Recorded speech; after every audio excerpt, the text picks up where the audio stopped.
this next match is going to be a big one. It's going to be Vega Patch going up against Mena RD. Well, Vega Patch, we were looking at the Vodafone Giants last week. That Fong is definitely a problem. This is the character that nobody wants to fight, man. There's not many out there to fight at the level that you have Vega Patch. I can tell you that right now. Yeah. I want to know about the Sakuras in Europe, though. That's what I'm questioning, right? We do have some Fong players through ways of mono PR. Yep, that's being true. able to play pretty frequently. Round one. So I think didn't mono PR show up pretty well in one of the Evo qualifiers, if I'm not mistaken? Even in the CPT events. Yeah. Shout-outs to Mono. So I'm thinking to myself, you know, Mena RD might have that kind of experience in that matchup, hence why he's going straight for the Sakura pick, being able to harass also with the lights and close the gap pretty quickly because of her walk speed. Wow. But her Tries walk to speed may chase. be great, but what's her flight speed like? Hits him with the sleeves. And they keep trying to attack after blown. And you see this time, Mena just backing up, delays the EXDP, jump back. I like that option, activate, and instantly goes to the jabs. Tries to answer back with an EX. That's going to be armored. You're in trouble right now. Hermes Venatori, the last player remaining, so Mena RD needs to make something happen. Same thing goes for Vega Patch at this point, right? Oh, man, what a conversion, too. And the poison just dwindling down that life. Extra bit of damage. Oh, the tail end of that really stopped him, huh? That was actually pretty interesting. I didn't know it was going to be still within range. That was unfortunate. But, you know, Vega Patch not phased by it. Rio Benda on the other side. Oh, don't get hit. And now you see Vega Patch starting to take advantage of the fact that he sees Mena swinging in some of these situations. These air resets starting to work out. Uses the trigger this time, forward throw in the corner. Mena looking good, gonna get the extension. That's done. Ese tigre que interrumpiendo, compadre, bárbaro. Okay. Let's go. Just one activation, that's all. Oh my God, Mr. Fong. Keep doing your thing. Damn, his head looks cooler like actually that. looks so much cooler. That is dope. I like that. He has to keep it on. He I has to. think my auntie has a head like that. Anyways. Oh, Eso mismo. With a V-skill 2 continuing that. Man, that's so far when it comes to corner carry. And reset. Sí. Stun, let me get some meter on top of it. Big damage. Spin it all. Still shouldn't get the kill. Okay. Such a throw, still within range. Big reversal, gonna work out. Don't get overhead. Oh, that was so slick. You see him deliberately waiting there. Tick throw. I know you're gonna press buttons. I know you will. Hear these toes, man. After he hit EXDP, Give him a foot fungus. Second time he did From Japan on foot all the way to Brazil. It's okay. Just be aware of that. Keep playing the same. There's no way she came to the fight like that. She took those off before she got into the fight. Gets the clash. I don't know, man. She just came from the pool. I mean, if she's really trying to be like Ryu, then yeah, I could see it, but... If he let it go a little earlier, it would have been so much I actually can't believe he cleared it. Backdash to get out of the prone. Oh, neutral jump this time. No conversion. That's going to be a combo. Sleeves to the end off. Gets that poison as well. Crouching medium kick to keep the pressure, and it keeps him back pretty far away. I'm going to kind of get some of the durability off, but still not paying attention to the level of fireball Sakura's letting out there, getting these knockdowns. That's cool. That's even better. It anti-airs like that. Yes, sir. With the juggle. Third time's a charm on that. We saw Mena chasing that air dash a couple of times there. No tiene defensa. No tiene defensa. Es el juego. No tiene defensa. Let's go. And what a situation this could be for Vodafone Giants to not go down to not only UYU, but to Bandits as well. They're going to be in a weird situation. If Infectious is the last player remaining, you still got to take out Hermes Venatori as well as Mena RD if this round does not play out for Vega Patch. And you're thinking about it, right? Oh, boy. Birdie has been the pick, the band pick for Mena RD, but you can see him really shining with this character Sakura and many others, right? Oh, wait, I say that now. You gotta be quicker than that. Okay. Good amount of damage and the poison racking up. You're holding this block for a while. Actually. Just that little extra, it winds down faster. Oh, it chased the recovery? Sure did. Dashes up once again, using that fireball pressure to an advantage. Mena RD tries to go for the chase again. Pressure holding strong. Lots of purple life up there. That purple stuff drops the combo, though. Charge, fireball, not going to work. Cancel into dash. Going to get that hit for Vega Patch. He needs this round, though. This round is what he needed to take it to another one because it's not going well. Mena RD trying to get to Infectious. Trying to send Hermes Venatori up against Infectious, I should say. The Rio Benda just applying pressure just as he gets closer. No cancel into the Tatsu, just neutral jump. Nice. Strong. Double slap with the sleeves. Okay. I like that. No buttons this time around. Wow, EX sleeves actually gets through the fireball, huh? Oh my god. It's all right. That's a sharp angle, gets the throw. Oh, that's great. Bruh, that is perfect. That would have been, I thought that was like a setup, and I was looking for the punishment. RD still with the advantageous situation, though. Yeah, dashes up. After the fireball, too. The anti-air still there. The jump in, not going to be able to punish. Vega Patch is trying to catch something with the... Into critical line. Keeping the Bandits alive. It's going to be Problem X going up against Luffy.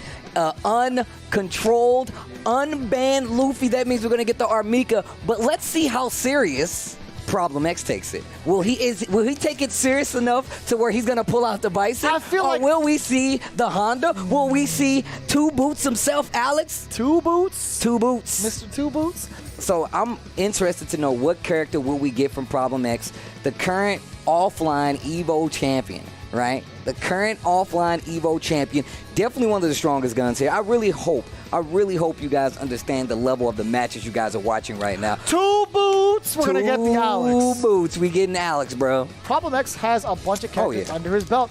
It's not even a matter of him actually taking it seriously because all of the characters he chooses is going to be a prime candidate for success. That's just how good of a player he is. It's a testament of the amount of work he puts in as being a student of the game of Street Fighter 5. He has all of these characters and plays them at an equal footing. Bison maybe at a little higher footing than most, than all of them, but still at an upper echelon level that is uncontested. Again, he's gotten so many wins against Alex. He's gotten wins with Honda.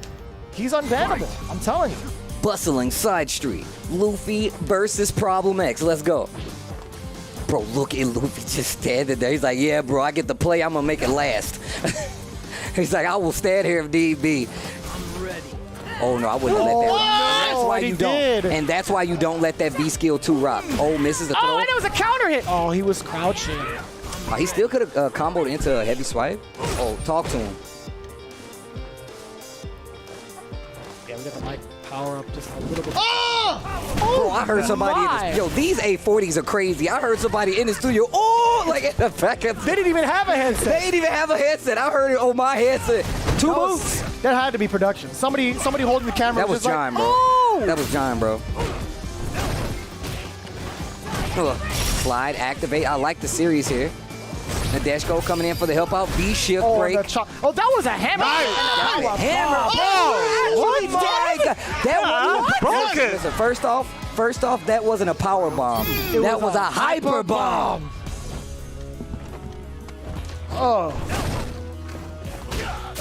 Oh, the confirm. Dash up. Stand medium punch. I like that crouching medium punch from Alex. Yeah, just one of the strong range control tools that he does have at his disposal. And just answering back so many times. Oh, that lariat. If that would have hit. Somebody make it cancel. Who is that? Shut that person up. Back to the match. No. Is that what you want? It is, you know, but you can't say you want it because then they don't give it to you. All right, crouching medium punch. If you never ask, it'll always be a no. Oh, snaps. Oh, tried to charge the drop kick, looking for something big there. You see the fake outs just to get Problem X to swing. And Luffy is really taking his time with this match. Dash up, jab, not close enough to get the slide. And he's interrupting the V-trigger activation, Steve. He knows he's going for it. Back-to-back interruptions. Is Luffy gonna get it? First crouch throw. Over the limit. Yo, my man Alex be hitting these squats, though. That's why the Two Boots are so prominent. You are in trouble. Gonna get the corner for sure. Reset. Oh, no. Back to the mid. He could have had the hit with the EX. Gets it anyway. Wingless airplane, baby. No wins here. Arms, legs, and the Nadeshko. Stay out of the air. Tested for flight 24 hours in advance. Had to make sure he was clear for takeoff. That was an excellent time to use that neutral jump in anticipation of the elbow. The slash elbow at that. Trying to charge the drop kick. Get him out of there. Man, that V-shift and the way that they're using it really does change the way you can play neutral in this game now, man. One of the newer additions to the game since the last time you saw us. 2 boots. Plus frames on plus frames. Good defense there from Luffy, not getting scared of that situation, but it's going to be intel for Problem X. He gets to play the mix-up game afterwards. If he gets that same sequence, let's see if it happens. Full trigger on deck for Mika, by the way. There's the activation. Watch out for Nadeshko. So many plus frames. So many frames of the... So many frames of the plusness. Lariat, activate now. Luffy, watching the legs. That crouching medium kick. Oh, he could have canceled. That actually could have been so much worse. That could have been a lot worse. Nice. Oh, gotta be careful. You don't get anything off of that, but you gotta be careful anyway. Charge, dash up, almost had the hit. Gets the hit this time. That should be it. Alex is a big boy, but Nadeshko, she's got quite the grip. Double muscle buster for the win. Luffy gets one on the board. That's what I'm talking about. Yo, Nordvin warming up here. Warming up here. This is the power of Luffy. You see Luffy cracking his own neck. He's got a phantom Nadeshko tapping his own neck. He's like, yo, Nadeshko, I feel you. You're here in spirit. And somewhere in the bushes to help me whenever I call you or activate this V-trigger. Channeling the power of the Devil's Fruit, right? He's trying to get these W's in the second half. His powers only come alive in the second half of the round robin. That's the thing. Don't give him any water, though. Damn, that was deep. Oh, knee hike, baby. Boy. The air stampede. One of my favorite moves in Street Fighter history, free. It's so brutal, yo. Bro, he catches you in the air with his knee and then drops you on the way down. And he's like, let me show you about gravity. Oh, what a backdash. Definitely could have spent a little meter to get extra damage, but now stuck in the corner. Mix Master Luffy coming in hot. Nadeshko, where you at? Where art thou? Plus frames. The body splat gonna keep the corner. Gets the hit, not looking for it though. Oh, that would have been close. Good check on the whiffed crouching heavy punch. 2 boots plus. Good grab. Dead. Oh, still alive. Wait a minute. You gotta be quicker than that. Oh, big tech, important tech. Trigger still active for Alex. Nice, nice. That stand jab. What's one of the season 1 things you got to remember? Looking for that drop kick, stand jab from a lot of people. Alex has got a good one for it, especially if you can get the read. What a neutral jump. Go straight into the EX. Oh, in threat of the come. Oh, what a read he's in his head. Oh, the double. No, Yo, that's look. a Brimstone #1. Are we gonna see another one? Lady Mika, 2 times over, and the stun. Yo, spit this is that gonna game. hurt. This is gonna hurt. Oh, goes for the reset, activate. Okay. Oh, bomb. The power bomb. Jumps out of the corner. That could have been worse. CA is there. Backdashes to standing heavy kick. Oh, he wants something big right here. Oh no, that was such a big gamble. And that's gonna be around and even conserve the meter on top of it. 2 bars on the side of Luffy, 3 bars with full CA for Alex and Problem X, and he's gonna need it all if he wants to bring this back. That was actually a huge read from the side of Problem X, thinking that Luffy would have taken the jump out of that situation. No, sir. Standing his ground and now back into this neutral game. Luffy looking at match points, still at 2 bars. He's playing pretty calm. Nice elbow with a V skill to go into the AKS. Elbow. Oh, wow. Cool chase down. Catches the sweep. Wow, what a check on the forward heavy punch to Lady Mika. What? Oh my, whiff punishing with still the gonna get it? kick.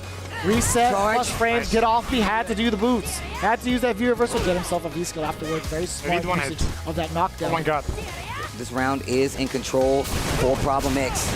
Yep, that's what that V skill gets you, man. And still standing his ground. Definitely unafraid of the plus frames that happened in back-to-back sequences. Okay, no trigger active here, so you don't have to do it clean. Lariat. Likely definitely in favor of Problem X, knee hike, EX, gets a meaty. Smart way not to tech. Still has a chance, trigger on the table. He's dashing up the Deathstroke. Here it comes. EX, no. Neutral jump. Dive out. No, if he would have did charge drop kick, drops the mic on him. He was talking to him. He's like, I can't believe you used crouching heavy punch to get out of the corner. That's crazy. And gets powerbomb for it. You thought you could get a mic charge up? My man dashed up to him. He's like, no! We fight now! Power bomb! Imagine that. Someone cutting a promo and someone in the back just grabbing the mic. Get that out of here. Get that out of here. Puts him through a table. You gonna attack him during the intro, bro? That's classic heel activity there. Mika knows all about it.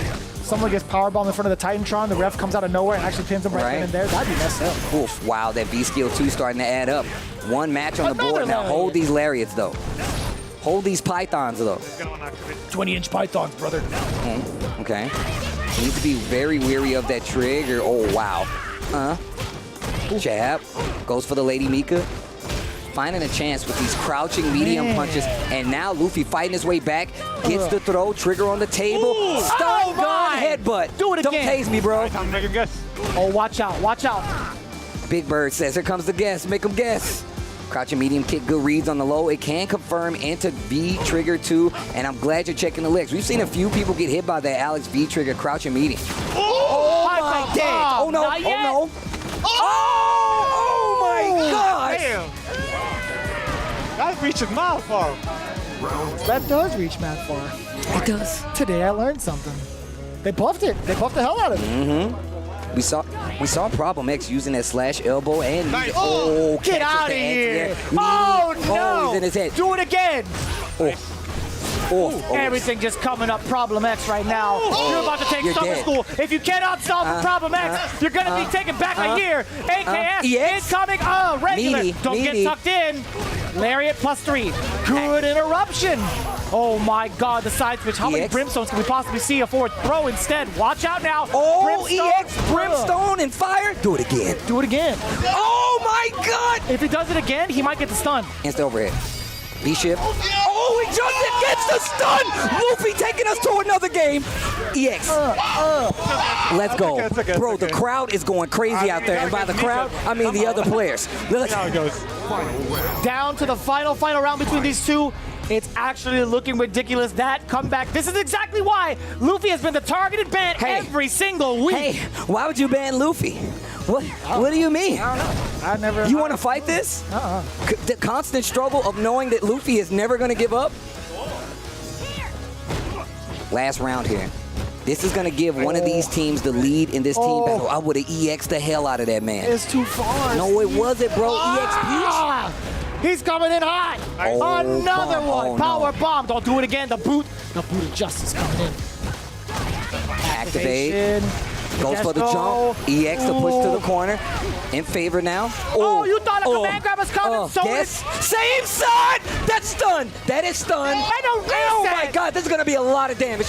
Oh, he has to go for another reset. Side switch. Oh, B-ship no. to get out. So smart, Problem X. So smart. Use has- those. No. Oh, Giant yes, swing. God. Let's go. He Help went me out. out. Oh, let's go.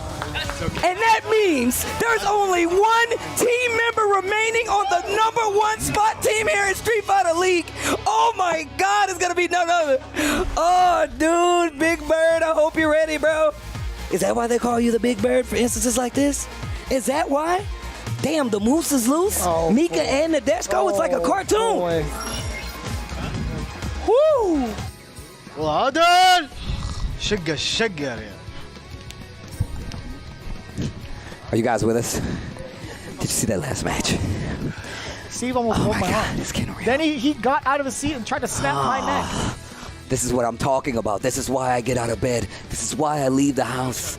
It's that Street Fighter, baby.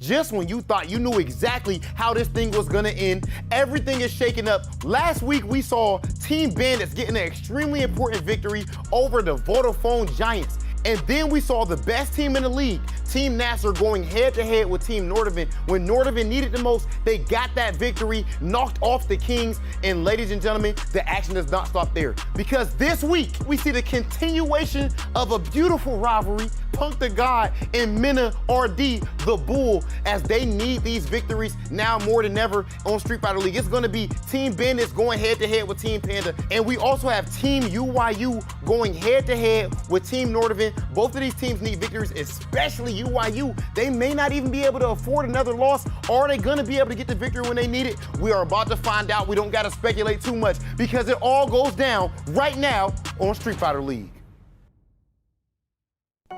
Street Fighter League Week 12. This is Season 4. My name is Tasty Steve, joined by Vicious, and if you have not been keeping up with the action, you are sorely missing out. There's been so many developments that you guys need to be caught up on, but first we need to tell you about these returning teams, two of which will be UYU and Nasser. Nasser, being last season's champions, are joined by 4 new teams. We are going to have Team Panda, which is basically new and improved Team Alpha 3. Then, of course, we have Bandits. We also have Nordvik joining us, and then we have the Giants. The Giants are so strong right now, but ultimately got taken out last week. It's actually really scary to see what's happening in Street Fighter League right now, considering these bans are still in effect. Yes. And now that we're on the second half of this season, getting closer and closer to the playoffs, it's getting very tense. No, without a doubt, right? We're talking about the ban rule that's been going on each and every season of Street Fighter League, but it's getting harder and harder to pick because a lot of these folks were getting a lot of data in the first half of the round robin, but now that it's in the second half,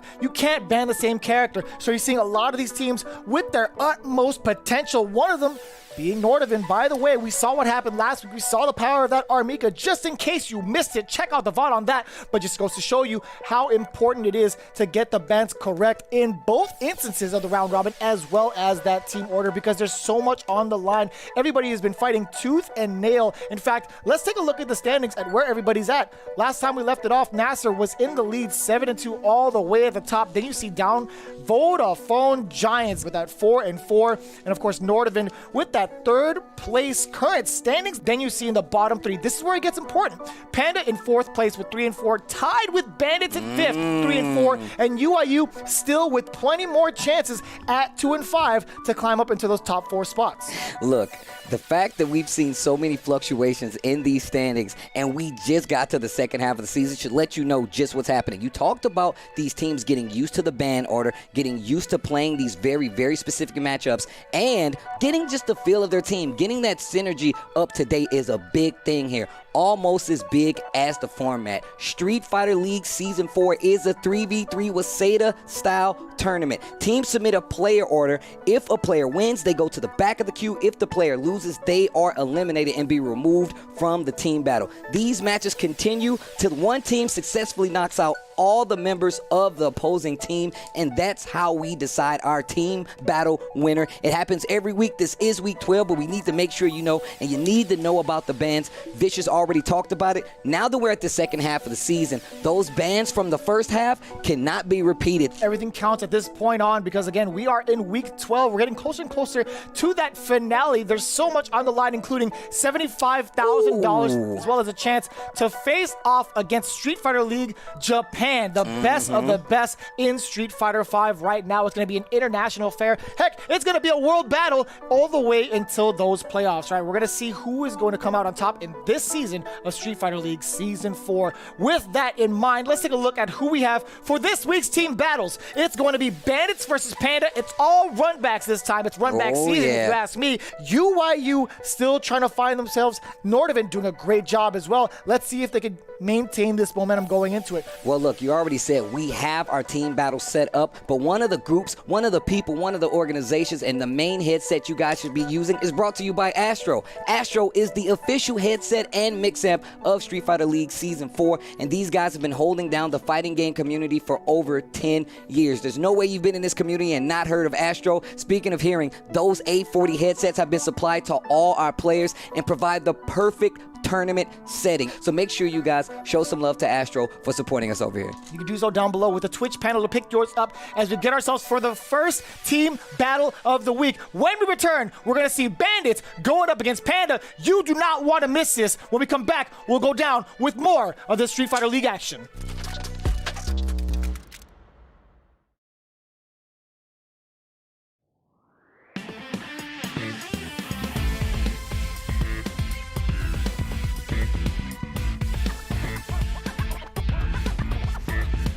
So, you really want to go through the trouble?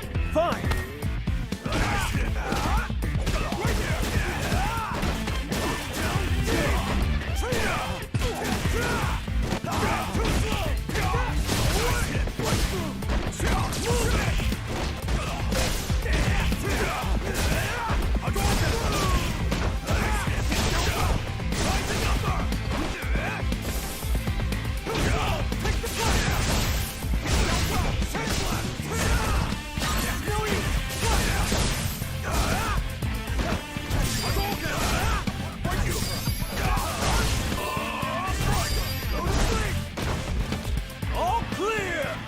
Easy mode too much?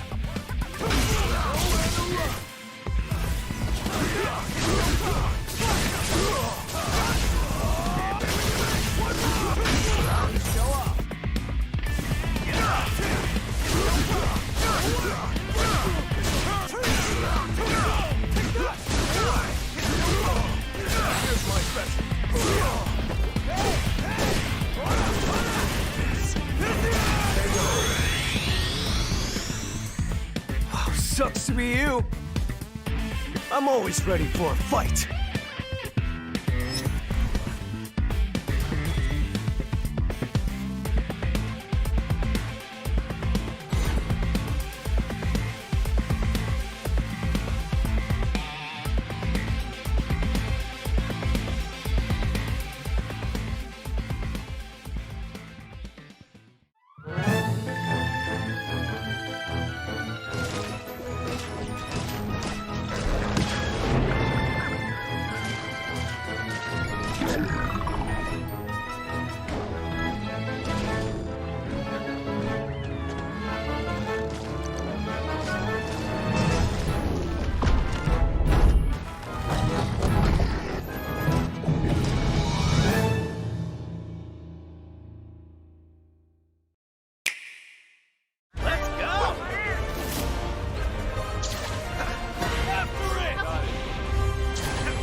Fear my strength! Have a taste of this! Don't take this personal! I'll show no mercy! This is for my fellow hunters!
A very important match coming up for Team Bandits as they prepare themselves to face off against Panda. Vicious here with Tasty Steve to break down what's going to happen in week number 12. We talked about the standings a little bit before the break. Panda is already in the top 4. They need to maintain that positioning. However, Bandits is still within the bottom 2. They still need to crawl their way back into that place or that playoff spot. And the one way to do so is by possibly taking out Team Panda. Can they do it, Steve? I know you've seen Team Bandits. You've seen the emotional willpower that they've brought onto the table, being the full team Dominican Republic. Tell me how you're feeling about this match coming up. So if you look back at week 11, what we saw from Bandits, that's the team that I'm thinking we're going to see the entire season. Obviously, that's not logical because of the bans, but now we're in the second half of this season, and this team is really starting to open up. Hermes Venatori being one of them. We saw come up and finally see that full-blown Cammy play and the V-skill switch as well, which really rounded out what we expect to see from Cammy. And then you have Cabo, who's still unleashed.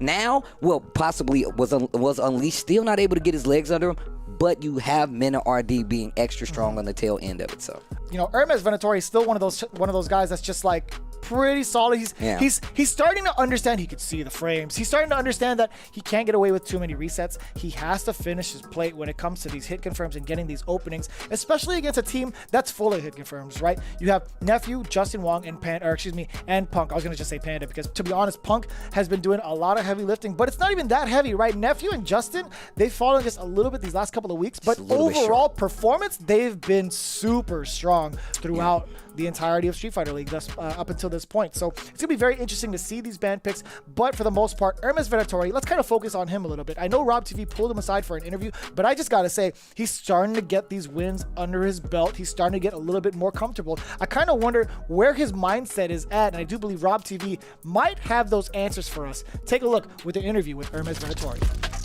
Imagine grinding for years behind the scenes, putting in the work in the shadows with no one looking, only to be thrust into the bright lights, the brightest of lights here at Street Fighter League in front of the world, and still be able to have your composure and put on a show. That is exactly what this man next to me has been able to do up to this point. My guy, Hermes Venatori. What's going on, Brody? What's going on? Hermes, you know, speaking to a bit to what I just alluded to there, man, like, you were easily coming into this as the least experienced player. You know, had to have the lowest like notoriety. Not in a negative way. Everybody just started at some point, right? Yes. And where a lot of people tend to, I feel like, have, I would say, smaller steps to this spot that can maybe get you more acclimated, get you more ready mentally. Yes. You kind of had like a bigger leap. And yeah, you've been able to handle it well. What would you attribute that to? And would you agree with what I'm saying?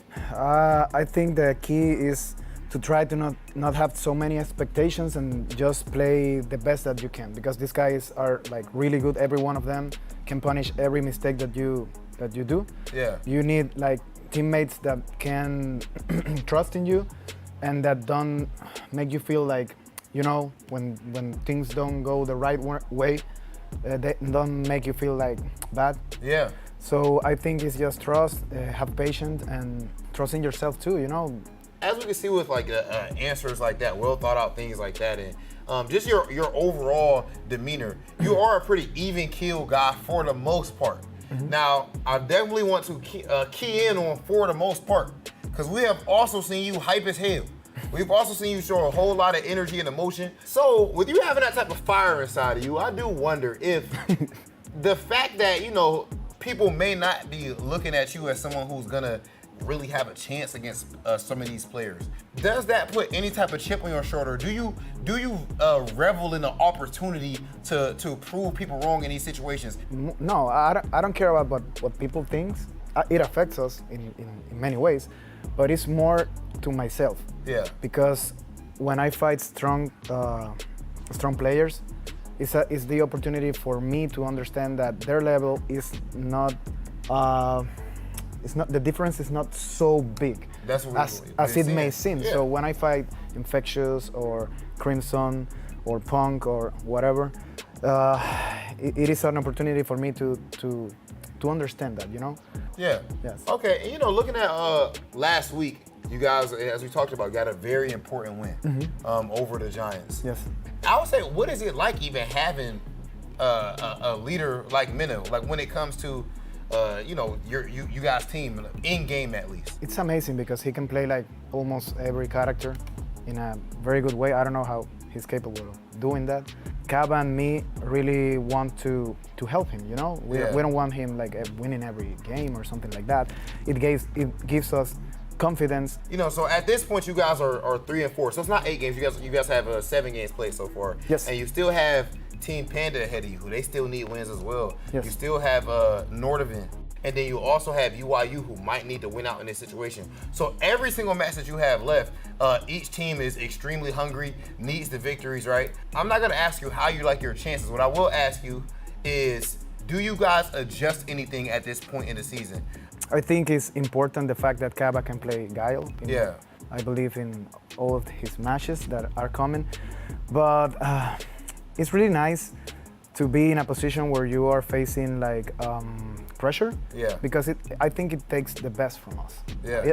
At the end of the day, if you're gonna win Street Fighter League, you will need to win to every team. So right now it's just to have the confidence to play at our best level. We can't control the fact of winning, but we can try to play at our best level. And the best way to do that is not thinking about winning, but to think about every round, you know, every second of the match, and stay together, you know? Yeah. That's all we need. I'm not gonna lie to you. Anytime somebody do this right here when they saying something, I'm just gonna probably believe them. You know what I'm saying? Like I feel like you speaking some facts right there. Ladies and gentlemen, my guy Hermes speaking nothing but facts. Before we go, arm wrestle. Arm wrestle. No, put your elbow right there. Yeah. Oh, okay. Yeah. Ready? All right. You guys got this on the cameras? Y'all ready for this? All right. Hold up. 1. You're gonna break this shit. 2, 3. Cut. Top. That makes a lot of sense, actually, the way that they framed it. With Hermes Venatori pulling out a huge surprise, and I will say huge surprise just considering his record against Mr. Crimson. But the fact of the matter is, since it's in the second round robin, they don't have to fight each other again. They don't have to They've fight actually each other done the deed, taken down one of the top 3 teams, and don't have to worry about it anymore. They just have to focus on the rest of them. But on the other side of things, someone else who's been going through a lot of tribulations when I feel like this Season 4 Street Fighter League is Punk. Punk has been trying his hardest to make this team work, and it's not for the fact that it's not good enough or it's the team. It's just that the competition here for Street Fighter League Season 4 is actually ridiculous. And part of being good here is getting that team composition down to a point, right? We know he has that kind of team synergy with Nephew. Justin Wong is new to the team, not to the Panda team, but to Street Fighter League Panda's team. I would love to know, Punk being a returning member here to Street Fighter League, I would love to know what his thoughts on being here in Season 4 of Street Fighter League. Let's check it out. Ladies and gentlemen, it is always a pleasure to talk to my brother, Punk the Gizzy. What's going on, bro? How you doing, man? I'm Yo, good. I'm feeling amazing, man. Look, you're not really looking that much taller than me today. I ain't gonna lie to you. Bro, they literally swaps the chairs for yours taller than mine. Bro, it's even. And you know what? I feel like a lot of people will be underestimating my height just real quick. Like, cause how tall are you? 5'11". So I'm probably like what, 5'9", 5'8". 5'10", 5'11", 5'10"? No, 5'9", 5'8". You ain't that close yet, but you might got some years left to grow. You never know. I think so. I'm only 28. So yeah, exactly. There's a possibility. All right, so you know, right, with speaking of age, right now you're only 22, 23. Yeah. I'm old. Oh yeah, damn. You 1 foot in the grave, champion. Yeah, almost. 23. Kicking in the bucket, bro. Yeah, you might have to consider retiring soon. That's why I'm a content creator. That's a good retirement plan. Smart. All right, but you know, a lot of people would say that you have accomplished a tremendous amount by this point in your career, right? What would you say are like the main like positives you would say of like the way that you live right now? I guess the notoriety. I don't really care about being famous. I wish I could not have social media and I could just play and, you know, do my thing without social media, because social media is pretty much hell, right? So yes, I agree. So I mean, all right, so I guess with that like being hell thing, I think that a lot of people trade places with you if they could, right? But there's definitely some burden that comes with that sort of thing, man, with being the best player in the world. You know, you have a different set of expectations on you than the average person by far. In general, yeah, what would you say is like the stuff that some people might not even think about that could be rough on you? I mean, I feel like in my position, you know, if you're one of the best in the world, the people always look at you to win everything, and when you don't win, you get called washed up, which I don't really care about, because no, they call Daigo washed up. I only really play for myself at the end of the day. Here, I play for my teammates too. I think that people just don't realize that it's very stressful when people, especially when you're streaming and you gotta ban them or time people out that just come in your chat and they say dumb things about you. Yeah. It just kind of gets annoying after a while. Like, even for me, a people don't really care about anyone else's opinion on myself. Like, you still see it, and when you see it a lot, like, it's okay, you see it once in a while, it's like, oh, yeah, whatever, everyone got an opinion. But then you just see it and see it and see it and see it, and it's like, you know, you kind of get tired of it, and it just wears you down mentally pretty much, you know? So, like, I feel like just having expectations from everyone, and I mean, I do blame myself for part of it, because, you know, I am a very vocal person. Guy. Yeah, so yeah, I can blame myself. Obviously, if I was one of the people, you know, like kind of like Idom is, and he just don't really talk. Like, no one's gonna really, no one's gonna really say anything. But you wouldn't be Punk the God at that point. Yeah, I wouldn't be Punk the Gizzy, right? Yeah, that's facts. Last season, you guys were the the best team as far as the results were concerned. Outside of, in the finals, Nasser ended up taking it. But I'm talking about throughout the entire season, though. You guys and Team All In with Adam. But this time, you guys are in an unfamiliar territory where you're actually in the middle of the pack and still fighting just to get into the playoffs. How do you approach these last few games from a mental standpoint? Like, are you out of your head? Do you feel like there's like some extra pressure on you? It's just for me, I feel like of course there's some pressure because I just want to win. I don't really have pressure from, but I put pressure on myself because I know I should be doing better than what I'm doing. Yeah. And you feel like that now? Yeah, I feel like I'm not doing as good as I should be doing, but that's just the pressure I put on myself. So sometimes that pressure hurts me in a game and I might play bad or something. And most times it actually helps me and I can play at my best. So, I just put that pressure on me and, I have the team back there behind me, Justin and Nephew. Even if Justin isn't all the way on form, he's still getting close matches, or he somehow in the Milky Way, people are getting scared of his characters and they banning them. They're banning them. Or they're switching characters at the character select because they scared. Yeah. So, he's still there's still even though he's not, even though he's not performing the best right now, he's still helping the team out in different ways, So, we still have Justin there to help us out no matter how his matches are going or not. And then Nephew, I think, he's really good. So I think he just needs to play freely and loose and just put all the pressure on me. And I want Nephew to just play home. Like, you don't have to even think you have a team. Just this a rink match, and you just be like, well, Punk's back there. He about to wash y'all. That's all I want Nephew to feel like. And when he can actually feel that way, where he's just not nervous and he can play at his best, I think that we won't lose anymore for the rest, and we can win the rest of our matches, go to the playoffs, win the playoffs, and then, we go out for whatever Korean barbecue, I don't know, whatever Justin want to eat, Nephew, we go out, celebrate, and I think that we just need to play better. Well, me personally, I think I need to play better because I should be doing a lot better than what I'm doing, so. Punk, nothing but respect for that answer, Brody, and just I always love talking to you in general. Guys, clearly right here, you can see this is what champions are made of. A man of many talents, ladies and gentlemen, Team Panda's Punk the God. Words from Punk. I mean, what more do you want from somebody that calls himself the Alpha, right? Says, I will gladly take all this pressure. Wants his team to be able to play wild and free, right? Like they're just playing some regular old online matches.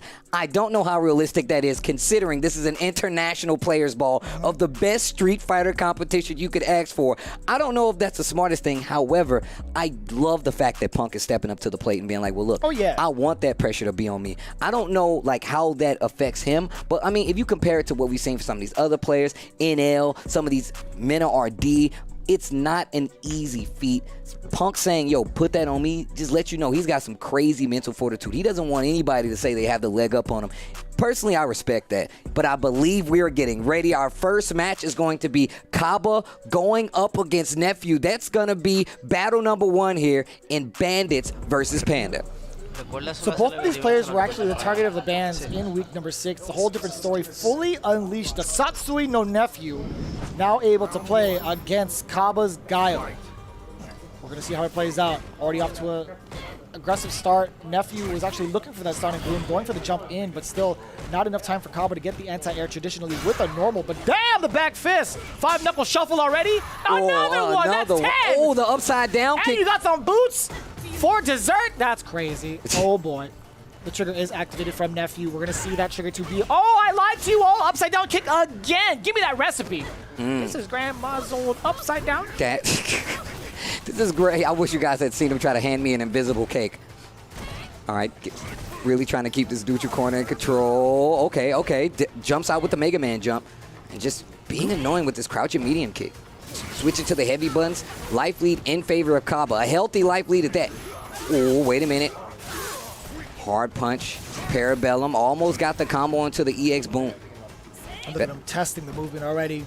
Going in and out, just weaving in and out of the ranges that Nephew wants to be at, thinking he can go forward. Man, he's walking up pretty close. Man, Nephew has no fear. My man be playing point blank range, looking for whiffs. Stuff like that is terrifying. Oh, crouching medium kick is gonna do it. And he was looking for that, kind of teasing the idea. 2 lights in the face, waiting for Nephew to back up and create some space. As soon as that happens, the low medium kick finds the mark. Against a Sobot. Dash up twice over. What's the meaty? It's a throw. What happens afterwards, though? EX flash kick, get off. Gets a little bit control of the screen here. Walks out of range of that hailstorm from Colleen. Nephew being really harassing right now. Oh, wow, EX Hailstorm hits and wake up flash kick again. Back throw. Kaba wants control of that corner. Knows trigger was coming, and Nephew likes to move around a lot with that bad boy active. Yeah, going way past the fireball the first time, activating at the right moment to get past that sonic boom. Looking to do so again, possibly.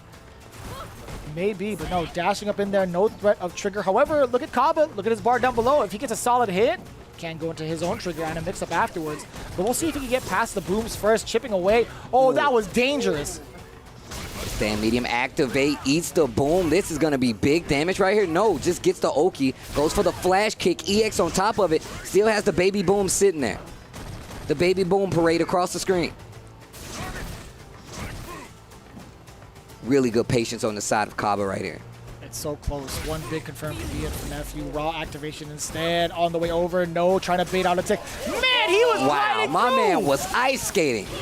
The Olympics over here. Not going to get the kill, though. The flash kick is going to be a reach, and the throw is going to do it. Nephew getting some composure here, and only 10 seconds left on the clock in that second round. First game still underway. Imagine if Kaba let it rip right off a reversal. It would have hit Nephew because he threw out the light. That would have actually been crazy. Would have got him the game. But, you know, that still stays in the what-if universe. Okay, EX gonna get the carry. Oki, double dash up. And what a series to keep control here. And we've seen what happened last time. Kaba's not afraid to wake up and do that flash kick. And now you see Nephew just testing the ground. Jeez, that could have been a stun too. Huh, interesting. Okay, plays it. Into the spear. Okay, raw activation. We've been seeing this a lot from Nephew this season. Uh-oh, Nephew's tick throw, back throw. Sweep, activate on wake up. Vanity step, still clips the, oh my gosh. All the way to the other side. We're gonna see a bunch of baby booms that take up a lot of space. No anti-air there, big, important tech for Kaba, establishing this space. That would be even bigger tech, no anti-air, not in time. Oh, the throw just gingerly walking up, gets the throw. Nephew getting game number 1 here in this team battle. Just don't really rush in too much, and you're doing good. I gotta just not waste my V-trigger. Yeah, you just want to try to save it. That looked so in control for Kaba at first, right? Those first games, that first round was looking like Kaba had every read. And now you see Nephew slowing it down, getting back in control in this second round, already in his favor. You can see him putting the calculations into work. He's trying to establish the formula as to when Kaba wants to take certain actions, and also, for the most part, mostly around the sonic booms and when he's going to whip these normals. Nephew is definitely that cat to make those kind of calculations and those reads based off of what's been thrown into the mix. He has YouTube videos on it. He's like, how often is someone going to throw a fireball at me? How often is someone going to fall for shimmies? I kid you not. That's how you know the next level. The meta of Street Fighter has definitely evolved with some of these players. Anti-air and check with the stand light kick into the boom activation. He has full C8. Back he's throw. not going to spend it? Oh, and now he's in chip range though. And trigger is still active, but spins the EX bar. I don't know about that. Life is pretty low though. His life is pretty low though, and he can't take another throw. Wow. You gave it all. You really gave it all on that one. Kaba actually had the opportunity after the triggered booms. He could have done the knee bazooka, keep maintaining the charge into critical art. EX Parabellum, things are starting to go Nephew's way with this Colleen. Oh, wow. Oh, my God. Okay. Looking for the air throw. Lots of stun on that one. And that's why you go for a crouching medium punch. He's not dead. He's got one more chance, but... A back throw will do it. And still looking for the frame traps. You see the lights being placed at a different time. Okay, Hailstorm clashes, but still comes out. Blocks the sweep, but still gets the trigger activation. Wow. You see the confidence from Nephew. As soon as he landed the hit, went for the full cancel, he already took off his headset. He's like, all right, that's it. Before the animation on the EX Parabellum ended, Nephew had already taken off his helmet. They are helmets. Headset. Some 840 headsets, bro. They are like helmets, man. They drown out everything else except for the things you need to hear.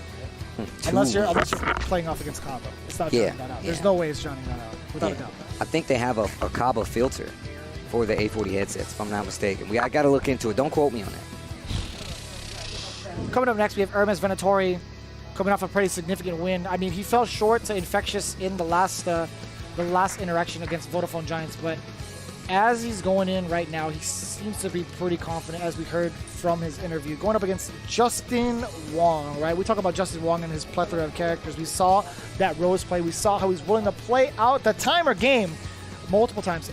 Hermes Venatori is already on an up with Cammy at this point. You know, ready to play. And do it. Wow, they're looking at the mirror. Do it. Kind of like the Hollow Don't even think, Justin. Give me the mirror match. Wow. Oh, yes. God, that's gross. I want you guys to know I hate mirror matches. Nah, just VCO too, but you don't really use it. You just have it. But that's what Justin is choosing to go with. Committing to the mirror match here. Justin Wong going up against Hermes Venatori. That's going to be team battle number 2. Team battle number 1, match number 2, Hermes versus Jay Wong. This is going to be a true testament to how well you know your character. It's like a little mini game. How well do you know your character? Starting off with contestant number 1, Hermes Venatori, hailing from the Dominican Republic. Let's see how he goes with his Killer Bee outfits. Going in already off to a rocky start, thinking he had the confirm. Dash up. Tasty Steve, your thoughts? It's using that medium kick, man, to keep control of the range. And already Justin just playing like the range game. We've seen Hermes Venatori really be aware of the ranges his character needs to control. Okay, gets the offense after getting the knockdown. And Justin definitely, oh man, he's the only one to spot that out in the way that he did. He was stuffing out that dive kick with a heavy punch. He's not even waiting on the way down. He's like, no, I'm going to stop it now. He's like, no, we don't stop it now. I don't even want to whiff punish you. I just want to hit you now. So you know, stand medium kick, really controlling the pace of this game. And if you notice, just right outside that range where Hermes Venatori really likes to operate, and Justin just maintaining it. He's building so much meter off of just getting these blocks off of medium kick, by the way. He's playing the way that he wants to play with the normals that Cammy has. And it's impressive, right? Just using stand medium kick to keep that pressure alone in that neutral phase. I like that a lot. Trigger available for both ends. Coming out from Hermes Venatori first. Now from Justin off of the crouch fierce. That could have actually hit. Yep. Dancing a lot. About 17 seconds left on the clock. Lane game adding up. That medium kick finds its mark. Life lead in Justin's favor. Do you see that already reacting to? Oh, wait a minute. Life lead is in Hermes' favor right now. Oh, you can chase down.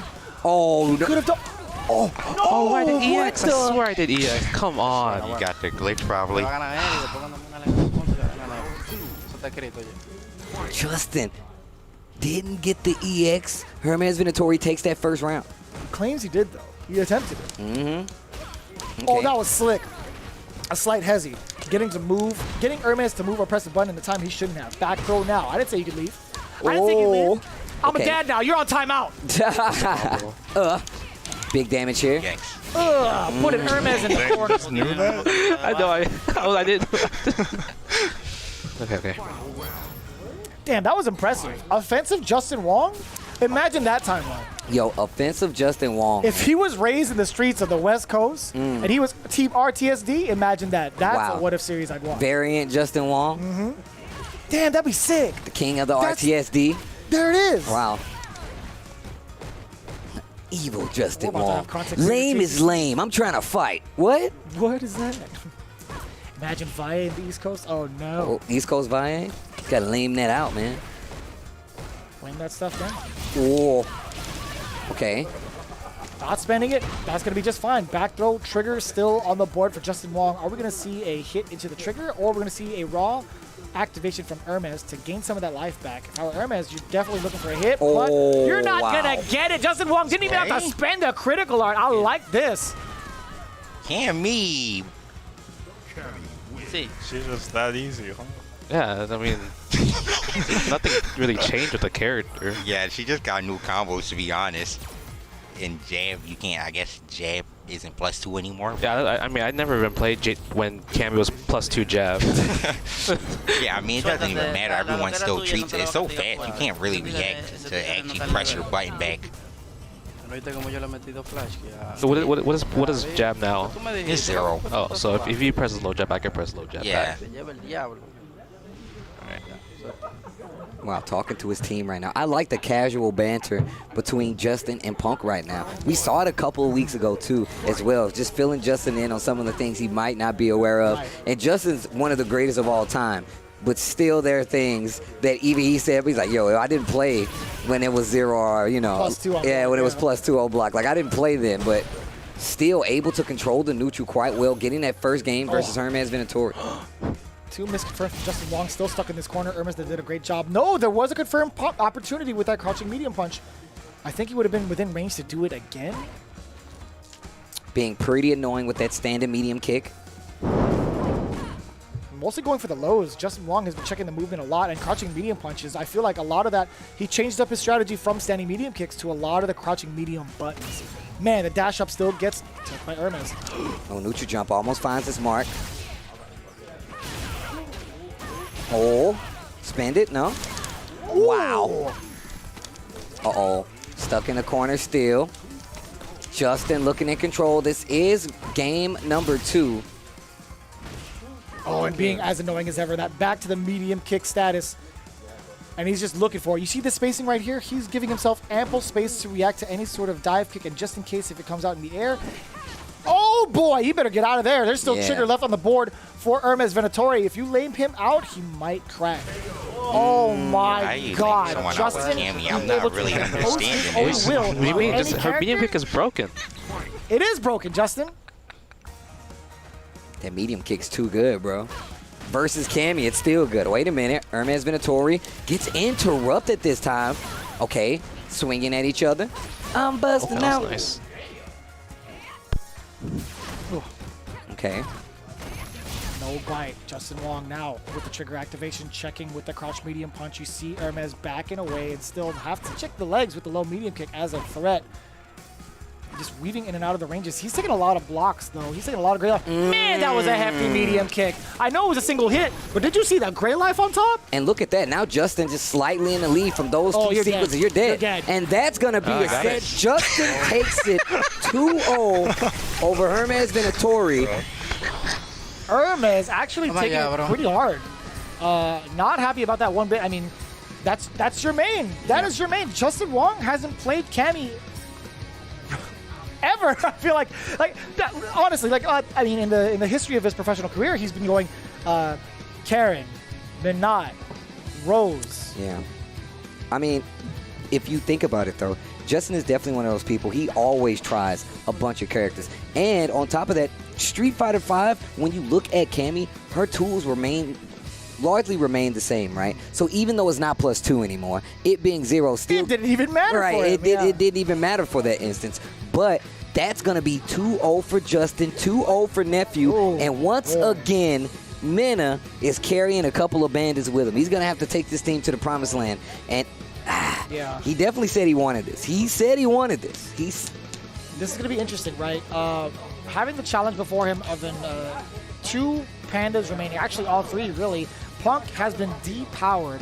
Who is he going to use? Mena RD also been depowered, but we see a lot of impressive work with that Sakura. Oh, this is going to be sick. If you actually pick... Yo, the Akira? Yes! Up until this point, we've only seen one other Akira, and it was from Kami. This is what I wanted to see. I wanted to see V-Skill 2. I want to see if he will bust out any of the cheap, ambiguous cross-up stuff in the corner. That's been on my mind since the last time I saw Kami attempt it, and Angry Bird actually V-shift his way out of there to defend it. I want to see if it comes out again. But mostly, I want to see the neutral. I want to see how Punk navigates or pilots this character in particular when it comes to the neutral game. Forward throw. Ooh, gets the medium punch too. Big damage here. That was a big counter hit conversion off of V-Skill 2, or going into V-Skill 2 as well. And the stun already, and Kaba goes instantly to 10. Okay, wow. Ooh. After that elbow, still able to follow through. Oh, what an air-to-air. He's like, I don't care about your brother in his school uniform. Damn, she left him for dead. Right? I gotta tell Mom what happened here. I'm gonna be late for homeroom. Mom's not gonna like this. Nina in this Sakura, though, has definitely become quite the talk of the town, especially considering it's definitely done some work. EX Fireball. And that roundhouse doing a lot of work, just kind of creating some space for himself. The back that would set. I love that animation, by the way. Yeah, she does like the elbow behind her back. It's so sick. Oh, neutral jump. EX Tatsu. Looked like it instantly got her off the ground over a low right there. Forward throw. Again, still going to be able to walk up. That V reversal. It's so cool, right? Yeah. Sweep the leg. Counterbalance the knife. Oh. Ooh. Oh, not being able to punish. That's actually not bad from an RD. Okay, that first round was pretty confident on the side of Minna. The second round likely going in favor of Punk. Not stopping, annoying with this standing heavy kick.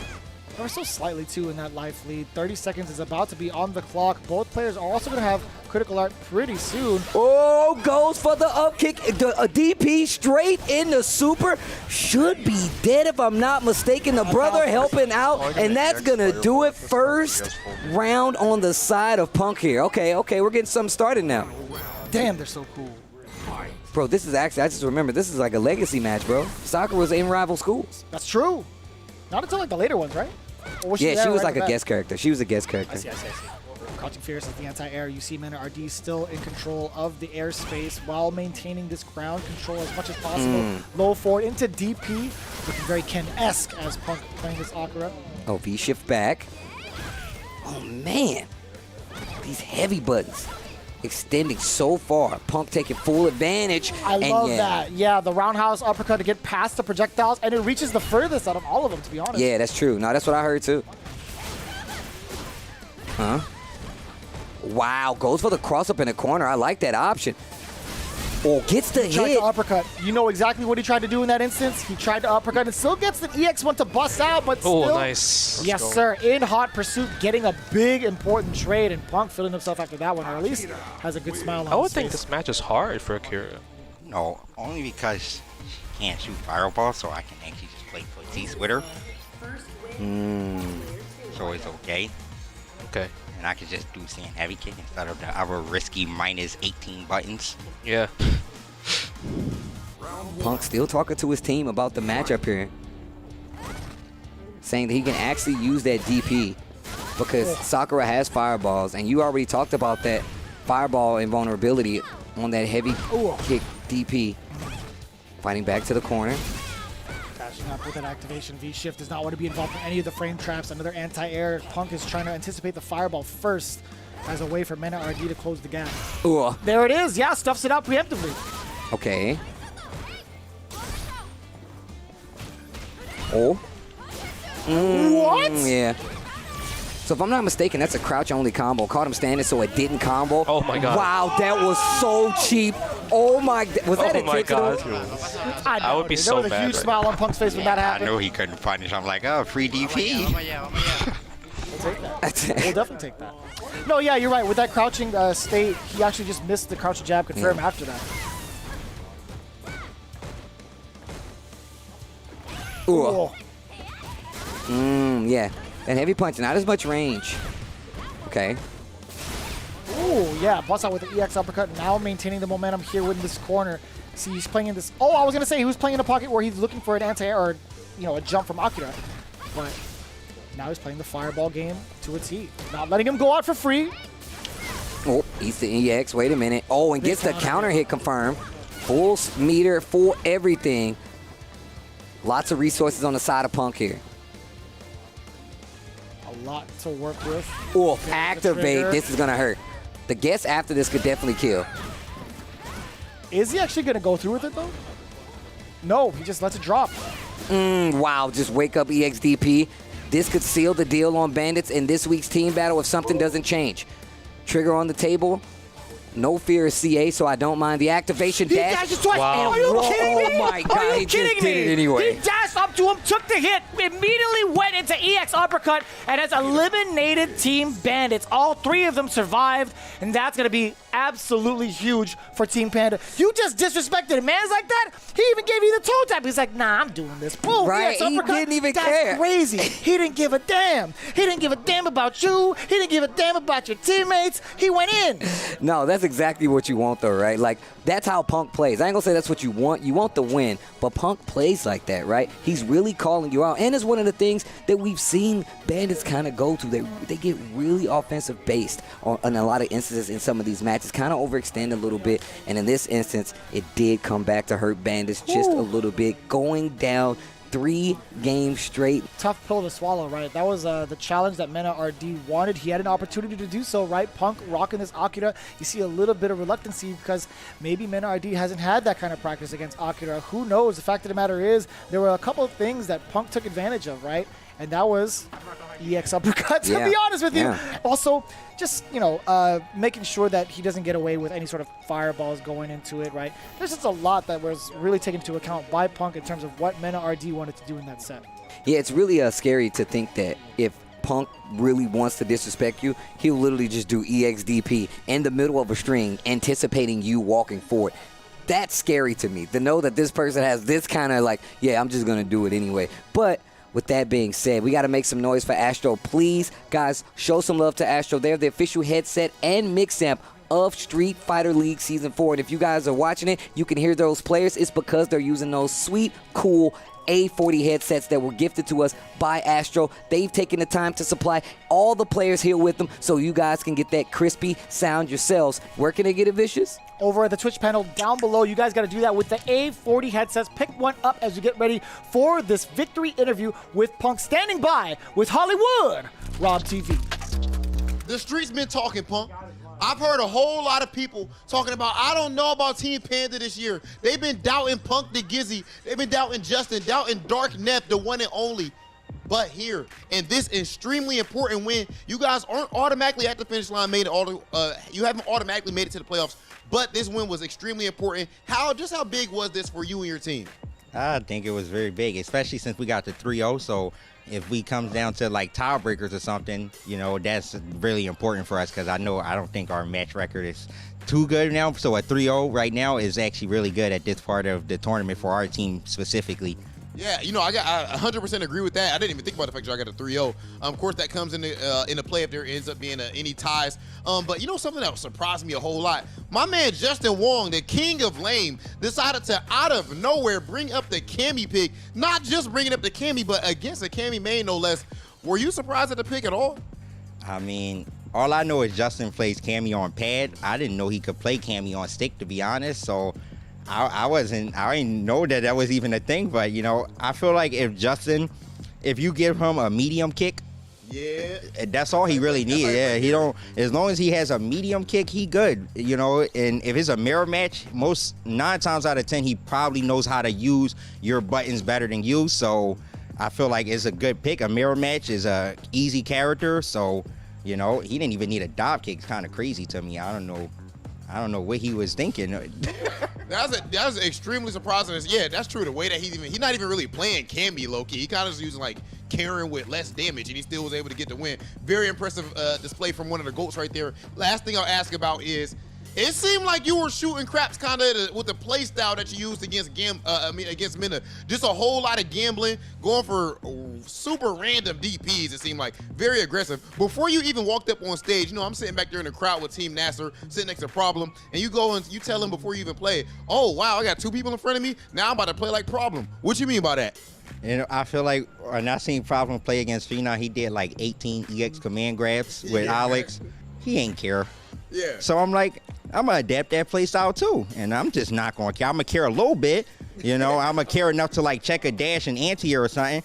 But when it comes to like waking up, I'm not going to care, bro. I'm going to just do whatever I want on wake up because I have nephew and Justin behind me. So yeah, that's the beauty of team tournaments. When you have 2 people behind you and it's the 1v3 left, you do whatever you want.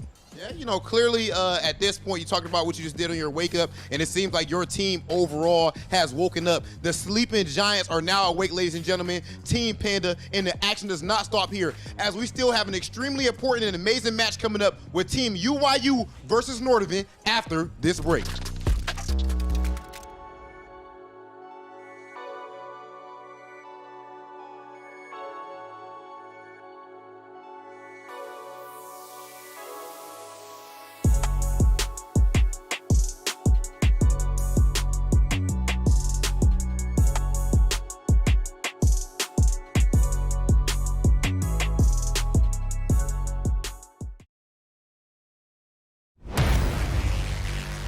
Lock and loaded, it's time for war. Can't start a show without the star. This is the path of my destiny. Come on, let's turn up the heat. About time to finish this.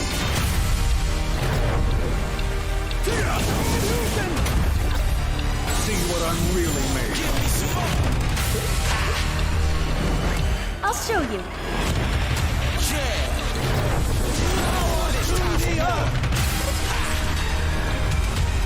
How do you like this? It's time for war. That is the truth of what you must seek.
Street Fighter League Week 12, we're back at it. We've already seen our first team battle this week, and it did not go Bandits' way, especially after the victory they just claimed. A little messy, don't want to touch on it too much, but we do have another team battle for you guys, and it is going to be UYU versus Northern. Northern actually coming up and making some surprise wins. I ain't gonna say some surprise wins, but coming to form and important wins as of last week. Really want to continue that momentum going forward. They have a good chance here, but UYU has been getting stronger at every corner. Kami's getting stronger, NL's getting more confident, Oil King's getting stronger. UYU is still trying to find themselves with that confidence going into it. Eyes on the prize. They still have a pretty decent shot of making it into the top 4. They just have to win pretty much a good amount of these matches going forward, if not all of them, right?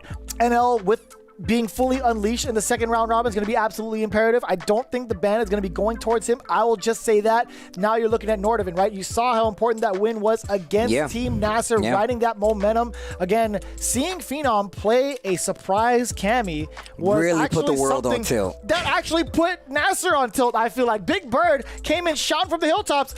He doesn't have a Cammy. He doesn't have a Cammy. That's not what he said. He's like, why would he pick Cammy? Is what he said. Lo and behold, Poetic Justice pretty much came in swift and took it away from any sort of hope that Big Bird had in his mind. He's like, oh, I got this. He picked Cammy for this matchup free.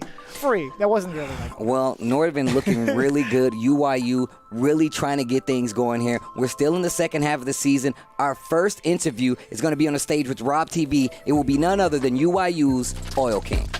It slightly pains me to admit this, but I'm all about transparency. The way that I find all of my outfits and fashion inspiration is by going to Levy, or Oil King as you guys may know him, going to his Facebook page and scrolling through all of his pictures just to find inspiration to be 5% as fashionable as he is. Did you know that, Oil King? I don't know that. Is it surprising or no? Yeah, I think I'm surprised. Yeah, well, now you know more about me. I feel like we're closer now. Okay.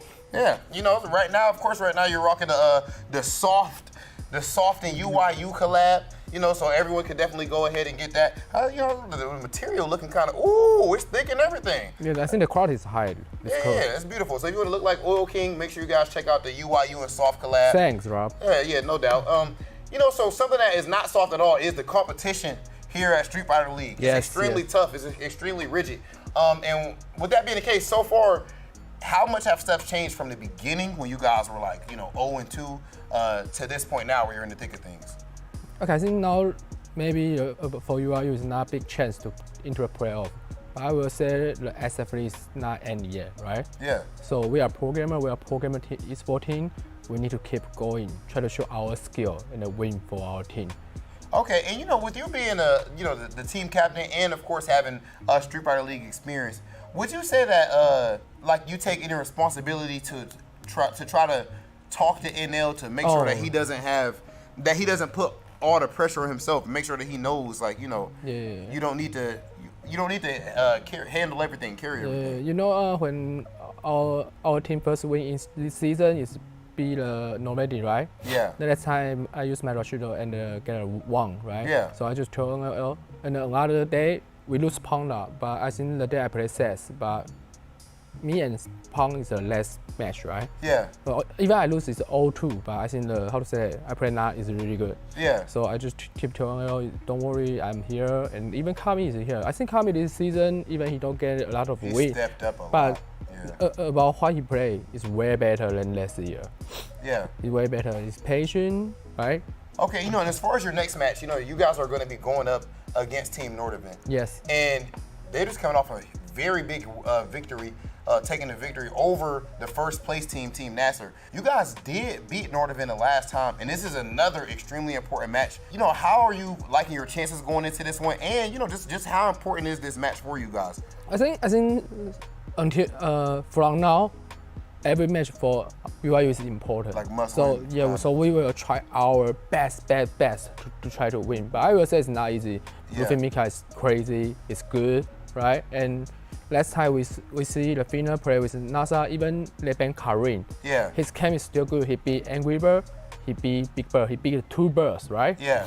So I would say it's not easy to win, but this time, just like I said, NL have Cammy. Yeah. I think, I will not say because this time NL have Cammy. When NL ready, no matter what character he play, we will be fine. Okay, and right there, we talked a bit about, earlier we talked about style, right, as far as like fashion. But there's another style that I want to talk about as well, and that's play style, what you do in game. would you say that since with people knowing the style that you like to play, do you think that it's important to change it? Have you ever considered being like, all right, well, I'm gonna just completely change my style just for this set? Or do you think it's important to stick to your style because, you know, that's what you have trained up and put the most hours into? Okay, I will say you need to keep yourself, but not just keep yourself. You still need to learn another thing, you know what I mean? Yeah. You still need to learn from another player the style to add your style, let your style become more better. I will say like that. So I will say when I play, my whole strategy is my own style. I will every year or every month, every week, I will learn from other people, players, good players, and you will become better. Yeah, you know, that makes perfect sense to me, Oil King. And I'll tell you what, bro, it has been an absolute pleasure up to this point watching you guys compete, and I can't wait to see what happens in the rest of your matches. The first of which is going to be Team UYU facing off in an all-important match with Team Northern.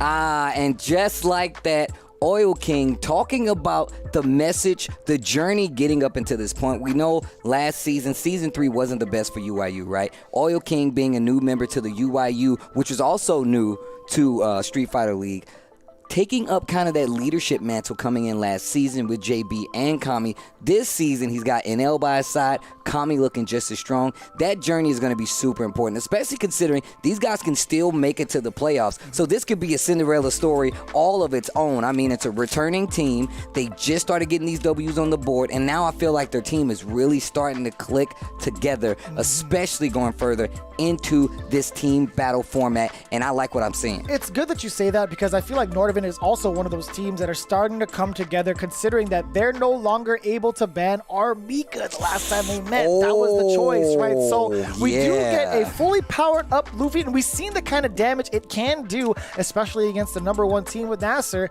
I'm kind of curious to see how that's going to play out, but one person that's actually been on my mind when it comes to Team Nordavind is Veggie, right? Veggie hasn't come up with any big wins just yet. I'm looking forward to seeing how he's going to step up against everybody else. He's been providing a good amount of info off the streams, outside of the gameplay, in the studio itself, trying to make sure that, you know, at least if I'm not getting these W's, I have some insight, have some intel to provide you guys too. So I'm kind of curious to see what it's all about. Hollywood Rob TV is in fact with Veggie, part of Team Nordavind, to get that insight. There are 2 different giants in this league. We have, of course, the Vodafone Giants, and then we also have a Nordic giant, like my guy right here, Veggie, the one and only. What's going on, brother? What's up, bro? Yo, Veggie, right now you guys are flying high. Gotta keep it a buck. You know, you are currently 3-3, so I would say that's like pretty much like right perfectly like in the middle of the pack. You know, how are you guys feeling being in such a tight spot? I think for our team, the spot isn't as necessarily as tight as other teams as they have played more games.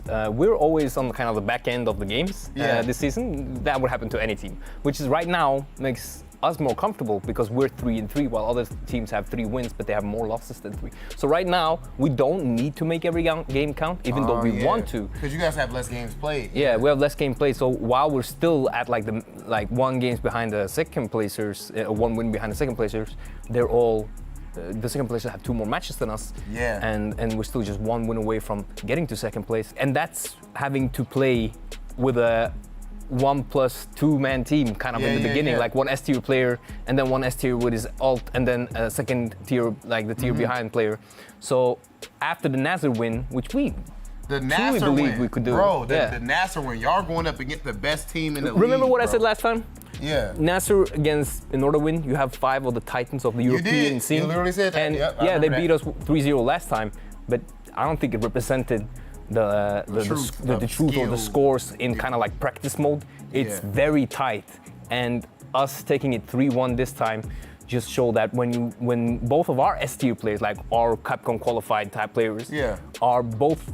I mean, Phantom's not 100%, but to be honest, Cammy on PC is like Karin with a dive kick. Yeah. So and longer range. So I'm very happy that that Phantom just dropped this idea about Nakali and just played Cammy because his Cammy is sick.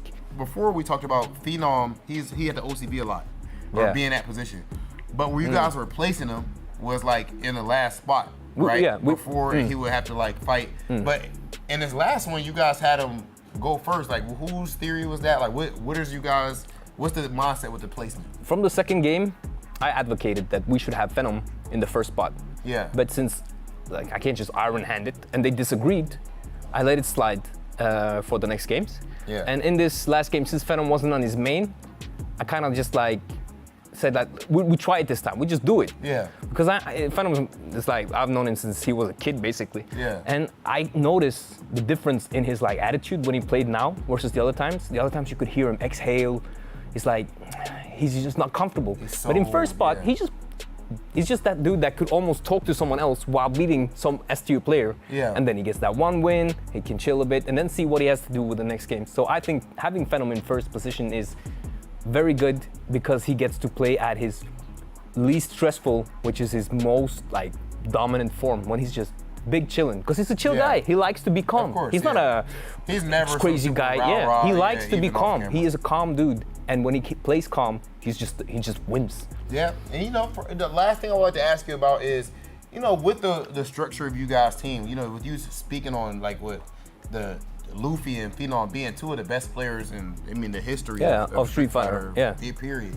I still feel like when you're playing that you seem to have some pressure on yourself, like that you put on yourself, which is interesting because you are playing fine. Like, you know, your matches, a lot of times I feel like you even might win the first game, but it's like, it keeps coming down to the last game, or maybe even the last decision, and maybe somebody get a jump in or something like that. So you're playing great. It's just come down to the closeout. Where does the pressure on yourself come from when you know you got Luffy and Phenom right there? Why not just relax? Yeah, it's like, because I think that when I come into this league, I should still want to do a good tournament. Of course. And every time you rack up a loss, you add this darkness to your play because you get more nervous. But every time I feel this darkness is glowing, and I feel like if I can break through it and start getting my W's, our team will be at the 100% capacity and the strongest it could be. And that's the way for us to secure a spot in the finals, not just the playoffs. The darkness is adding up, and I'm trying to keep it away, but I want to just break through it and not be too nervous and play a really good match that can just let me release all that built up darkness and just let that light shine. But it's hard, but I really want to do it, so I'm still focused. I'm thinking a lot, I'm reading stuff, trying to take that focus, but for every loss that you rack up, it gets harder. Yeah. So that's the thing that's maybe not too easy for viewers to understand, but for me as a player, being in that position, I've been there before. It's a battle against each other. You have to battle against yourself. It's everything is mixed together. It's not just the conflict of teams. It's a conflict of what you do and how you perceive it and what you feel, as much as what your teammates are doing. So they can carry this and we win, but that doesn't make me feel good because I know I want to show what I can do. Yeah. I don't just want to show you that these two are godlike. I want to show you what I can do as well. So so I hope we can. We got 4 games left to get that full composition to 100%, and we just have to do it. Yeah, Veggie, you know, well, bro, I feel like that's extremely well said. I understand 100% where you're coming from. You know, Veggie, clearly, I feel like you are gonna play an even more important role in game, but you have a huge part to do with what you guys are doing in game record-wise because of what you do outside of the game well. You know, ladies and gentlemen, the brains of the operation, the Nordic giant, Veggie. Thank you. You know, Veggie's been kind of upping his teammates a lot, on and off the court, I should say. And he's right. To be honest, Aramika is going to be on the board for Luffy, and Luffy is one of the best to ever do it. Also, being an Evo champ and all, and also one of the best to pilot Aramika in general. Then you have Phenom, who's been pretty much uncontrollable. He has 3 characters now, Karen, Nikali, and a Cammy, a very effective one at that. So now it comes down to the ban picks. Who are you supposed to ban from Team Nordavind, as well as who are you supposed to ban from UYU, now that NL is actually free as well? Well, look, we're looking at the UYU ban, and UYU took this opportunity to ban Karen. I think if you were to go into top 5 contention, or at least give a fighting chance, it has to be through way of Cammy, and Cammy is going to be the choice for Phenom going up against NL's Cammy. Fully powered up, it's going to be the mirror match. We saw what happened last time in the Panda versus Vodafone Giants. We saw that mirror match, so... Well, we've seen that before. That and... Oh, no, that was with Bandits, excuse me. That was with Justin Wong and Hermes, literally the team battle before this. We'll see if it plays out again. A mirror match going in favor of the person who doesn't even main this character. Right? I mean, look, we saw Phenom play the Karen mirror versus Punk, if I'm not mistaken, right? If I'm not tripping, I thought that was one of the matches that we saw, but here we go. That's true. Yeah. When Luffy exclaimed, "Yo, you're the better Karen player. You're the best Karen player." That's right. Something about the mirror match, right? Okay, NL. Big damage on the board here, and the back throw stun becoming an issue.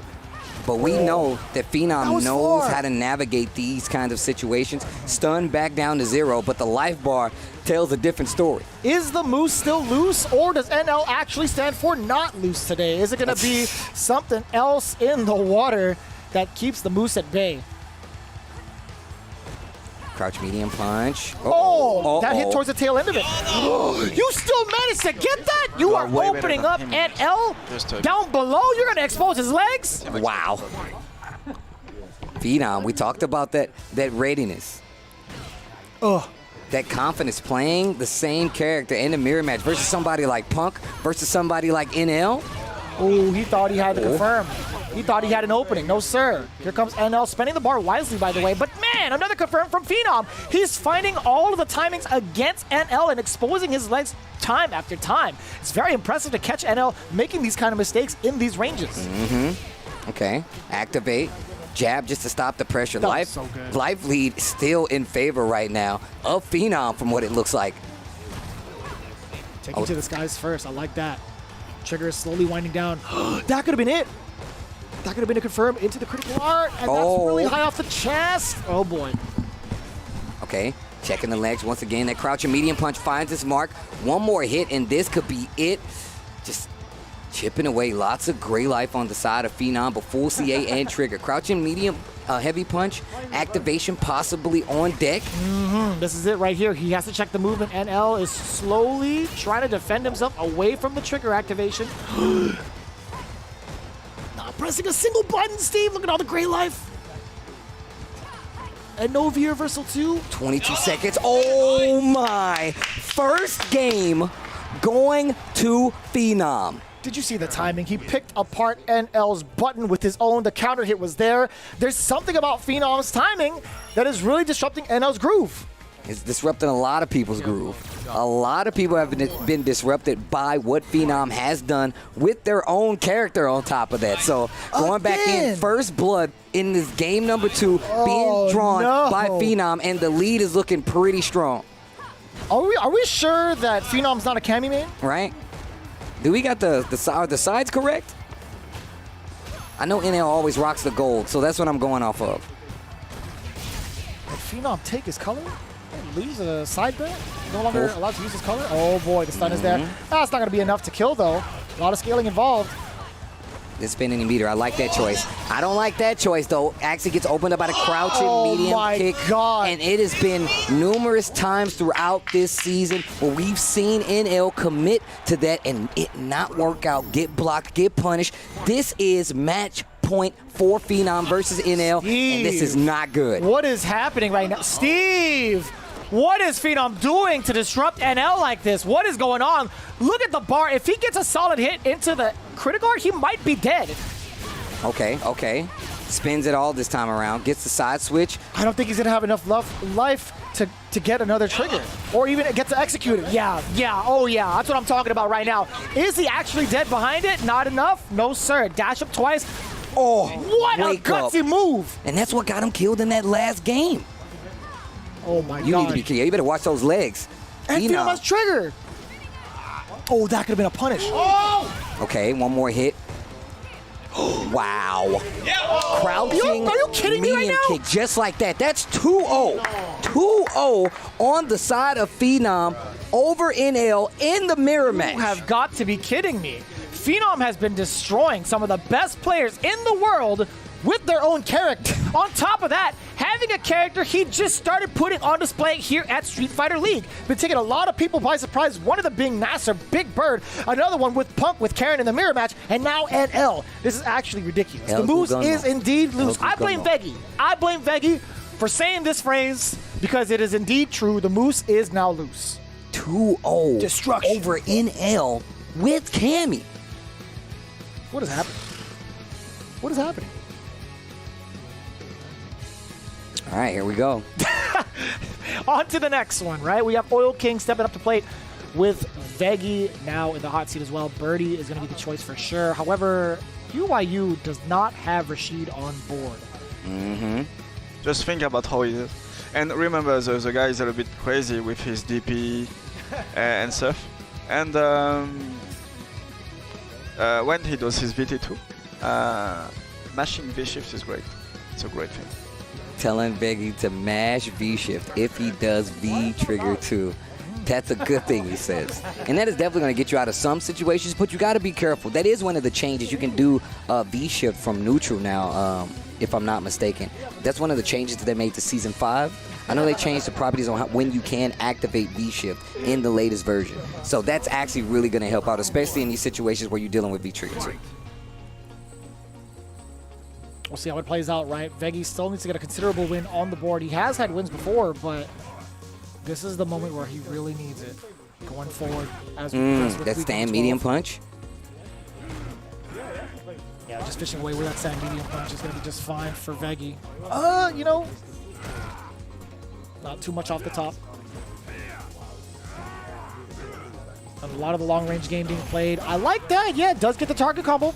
Big opening. Ooh, was that the an interruption? interrupt. Oh, I like that. The V skill 2. Yeah, just kind of bring him more towards the corner, but still activation time for Veggie. Great anti-air. The chain is there as well. You better check the lows. And you know he's buffering these normals into the chain no matter what. So it's going to be very important for UYU's Oil King to hang back just a little bit. Patience. Strong on the side. Oh, you can't V-shift out of this. Push back into it. Instant overhead. Oil King. Big damage here. A little slippery on that one. And really not risking too much here. Oil King does have the life lead. Wait a minute. Gets the hit. Trigger 2. Tries to chase with the standing heavy kick. Not going to work out. Oh, wow. Just walking him down. And we got 13 seconds left on the clock, right? There's going to be so much at stake for Oil King to kind of go and chill towards the back, but we'll see how it works out. V-reversal is on deck. Also, damn, you saw the startup of the command grab. This is tough. He knows. And you can see Oil King not even giving you the time of day to have to deal with it. Gets out of the command throw. That definitely would have did it too. There were 2 attempts. Yeah, and I don't know how much time he had left if the animation would have played out, but if it did, it definitely would have killed. But the damage would have been scaling in real time, so. Okay, does the drop. Punish? Yes, sir. Now it's going to be great for Veggie to get himself established and dominate with the... Oh, boy. I like that. Good bust out. Oof. Uh-oh. No follow-through. Wow. Sticky situation. Watch out for the bubble gum. Oh.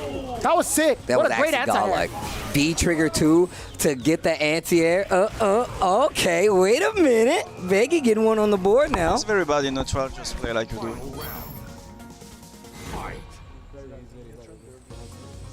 I love you hear like the chains moving around.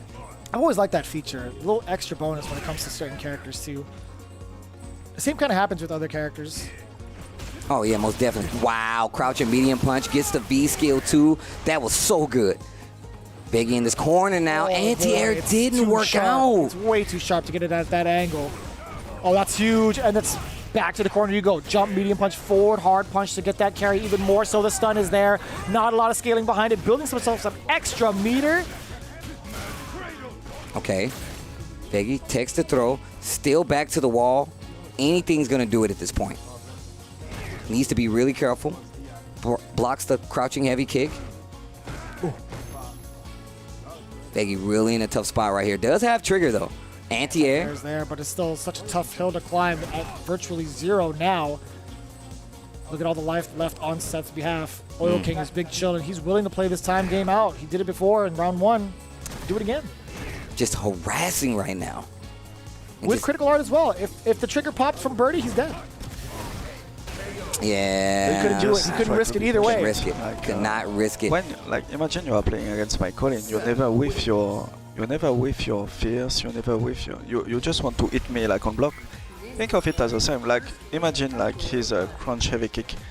It's his main poke because that can hit you actually. And but think of it as when you play my Colin, you never whiff against my Colin. Think of it that way. You don't care if you get hit by crunching heavy kick. It's just a poke. It's okay. You don't care. But just don't whiff. Try to not whiff as the best. And you hear Luffy trying to give Veggie advice, try not to whiff at best. Like, make sure you don't get yourself vulnerable to some of these low-medium punches or the low-medium kicks. Seth, again, does have some pretty decent range normals to get these conversions off.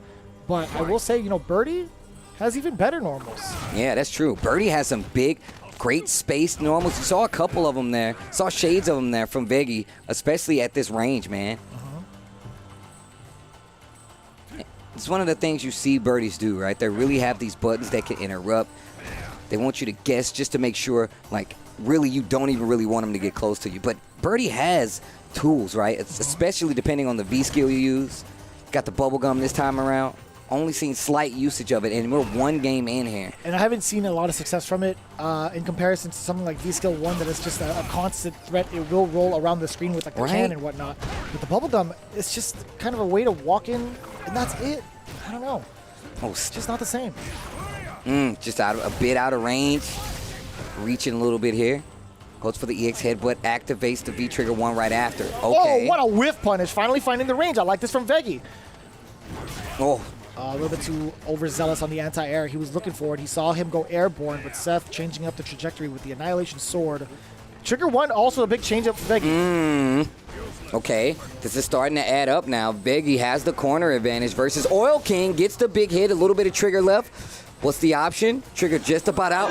Dolphin dive. Let me in. I feel like that's the first time we've seen it, especially EX version this entire season. He's been holding the Dolphin in captivity since he started playing at Street Fighter League. He's got to let it loose. And we're not talking about the moves. Here we go. Low forward check from Veggie, finally using a lot of these normals that are so long-reaching and so active, too. There we go. I like that anti-air. I like the hesitation there just to make sure that it's proper in spacing. Ooh, didn't want to test it this time.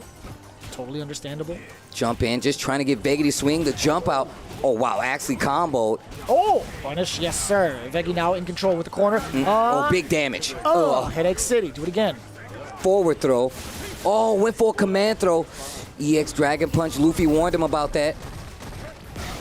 Oh, that could have been a V-shift moment, yeah, probably? That was definitely a V-shift. I think it was. It could have been a V-shift moment, but now in the corner, answers back with a stand light kick and activates right after it. Oh, boy. Faster walk speed birdie. Check yourself. Oh, my God. The jump, stand light, just gets thrown, not dead just yet. Another jump light. And just no anti-airs. It's tough. The Annihilation Sword to change it. This will change the match, and that's going to be one for Veggie. He's been controlling that ground pretty well. Oil King stands stationary a bit too long. Eats 2 EX command throws because of it. That's going to give Veggie a game. Character select screen is where we're going to go. I believe we're going to see a V-system switch for Veggie. So considering Veggie did get the W, he's allowed to change his V-skill and or the V-trigger, but he has to choose it first, right? And not be able to counterpick someone like Oil King, right? He's been looking at the V-skill usages, but at the same time, it's like if you win, you have to pick first. You cannot and are not allowed to, in general, even in CPT ruling, you are not allowed to go after your opponent's V-skill and V-trigger. I figured as much. All right, here we go. Game number 3. It is game number 3, that's right, 1 apiece.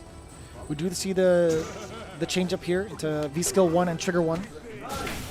And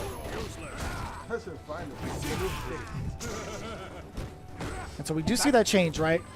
That's the thing about going into the new trigger and the new V-Skill, right? You're taking into consideration the kind of mobility Seth had with V-Skill 2. Oh, wow. That was oh, my God. Oil King. Oh, I need somebody to hit me with the clip on that one. I need to see that later. Sien somewhere feels it in his bones. He's like, what the hell is that? I'm going to watch that one in my private time. That was nice. That was so sick. Oh, that's negative. That's punishable, actually. Veggie trying to make something happen. Life lead not too far gone, but it is now. That was cool. That was actually ridiculous. The crouching light kick just in case the overhead was going to show up, and then the instant overhead afterwards, and still able to combo off of it. That was pretty cool. Not a lot of things really surprise me anymore, but that No, that was actually sick. I mean, that's one of the things they've really done with these like newer characters, right? Seth, definitely a returning character, but has some really cool combo possibilities with the move steal, as well as just the V skills. It's just really cool. The innovation and design of V-Trigger 2 and the way that they buffed it in this season, I really enjoy the viability of it now and how much, creativity is behind each and every one of it. We're going to see it again. A big exhibition coming in. Yes, sir. The Great defense blocks. holding out. As good as the offense is, I love seeing the defense as well. Oh, no, most definitely. Especially in that situation, right? It's a hard-to-block scenario. A very hard-to-block scenario. You heard Luffy talking about how V-Shift can be useful there. No anti-air, that jump heavy kick. Veggie not doing too bad, I can tell you that right now. Has a game under his belt, so. Oh, he dropped the difficult stuff. Trying to get the double Hekatonkeries without meter. Okay. Oh, and instantly goes for the EX Mad Cradle. And look at that. Oh, the jump in. I was going to say, he's still going back-to-back jumps. Oh, boy. Oh, boy, you brought him closer to your doom. Faster walk anti-air, goes for the cross-up. Oil King not taking the bait, just defense to get out of there. Oh, he's bringing it down. That's a bad time to use the can. It's still there. That's something he needs to understand. Oil King was specifically baiting that out, looking for the V-skill and activated V-Trigger 2 immediately. He knew hook, line, and sinker is like, all right, well, I don't think you understand this matchup to the full extent. If you do anything, any sort of littering, I'm giving you a fine. Wow, getting the ticket right out of the gate.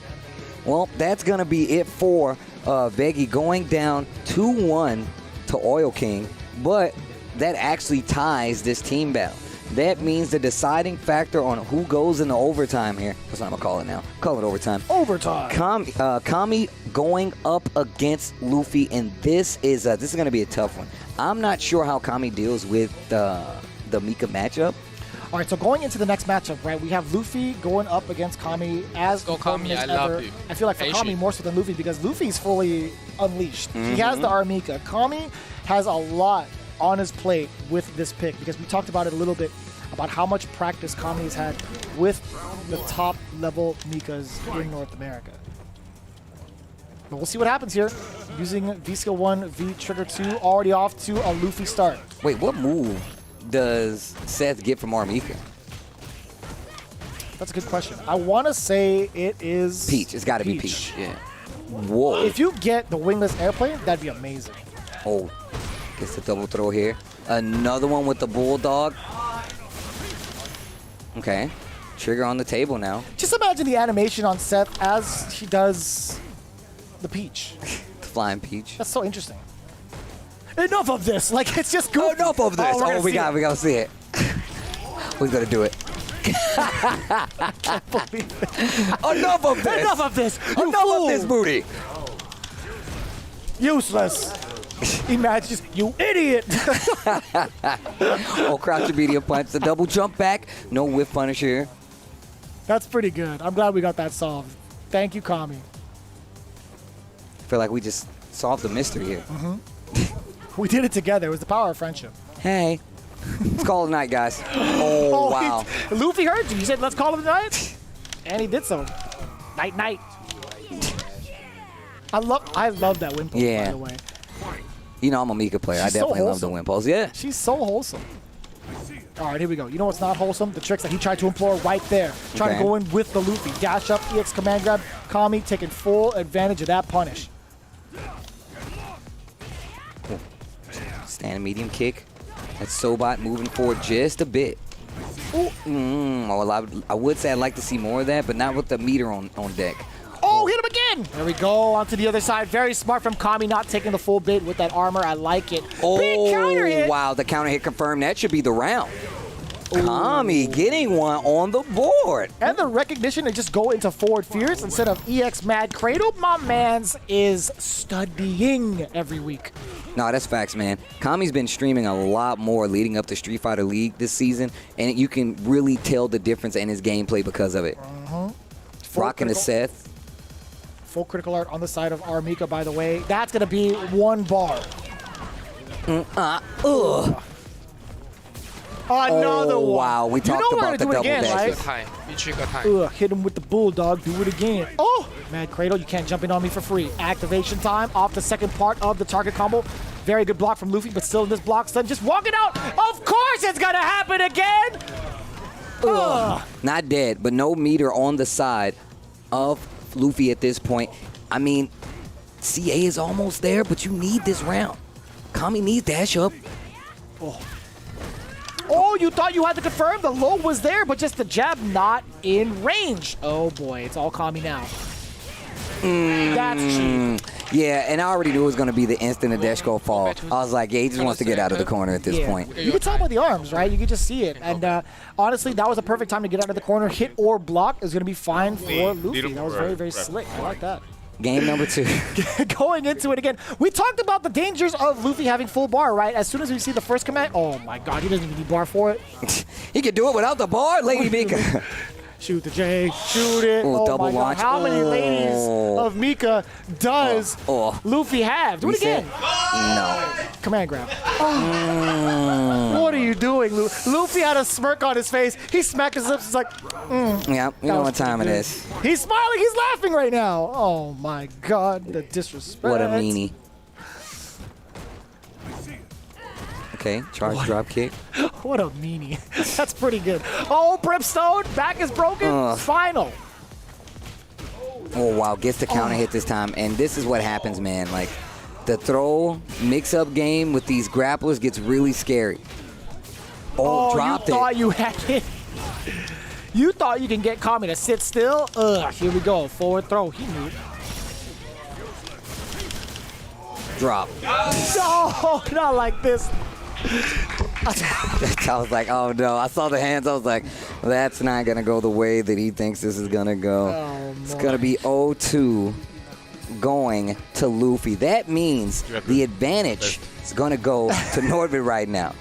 Just the way that it went down, right? Luffy was like, okay, no matter what you do on Wake Up, if you happen to do the EX uppercut, you're going to set yourself up for failure. If you sit here and block, I'm going to get a command grab. It's a win-win. That was messed up. When you said drop, that was actually messed up. Because I was like, look, I knew exactly what Luffy's thought process was. I was like, yep, I know how this goes. Well, here we go. Phenom, the last leg of the moose, if you will. Going up against Oil King. Actually, the last leg of UYU here, and you know. Last barrel of oil. Yeah. This is the last barrel of oil. It's going to go to the king. He needs this to be as slippery as possible. Man, these V-Trigger 2 setups we've been watching come from Oil King all season long has been ridiculous. And it's always pretty interesting to see. I love seeing defense when it comes to going around the tandem maneuver. I also like to see how often these mix-ups blow people sky high. People sky high. It's going to be like, you know, a work of art, just watching it happen. It's a firecracker waiting to explode. And I'm really interested to see what the idea is going to be fighting someone who's so aggressive like Phenom. Phenom literally just ran up to NL and was like, yo, let's fight. Like, was fighting Punk with his character, yo, let's fight. Like, he was just ready for every instance. And there's this active offensive play that we're looking at and used to from Phenom, excuse me. These jumps starting off early, low 4 confirming to that cruel disaster. Plus frames afterwards, but not on that one. Excellent choice. The anti-air just moving outside of that pocket. Had the counter hit, but didn't believe in it. You gotta believe. Oh, wow, this is gonna hurt. Didn't spin it, keeps the corner. Just dashing into his face. I like that bravery from Oil King.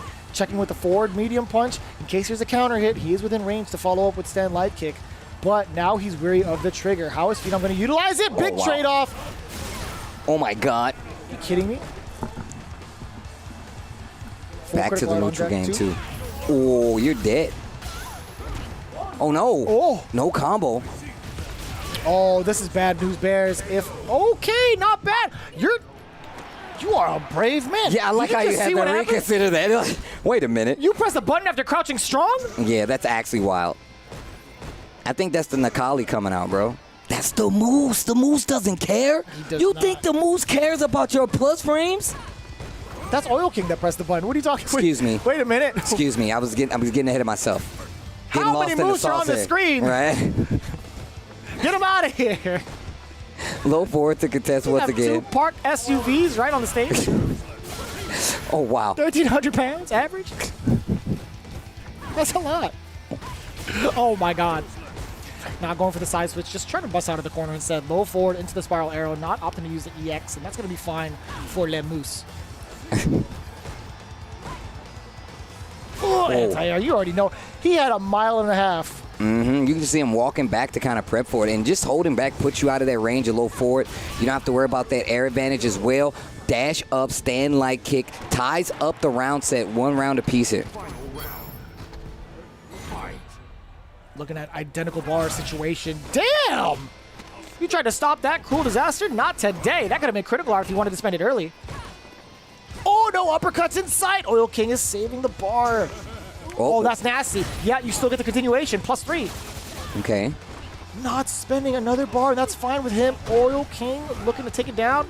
Oh, looking for an overhead. Phenom not going to stay put for that one.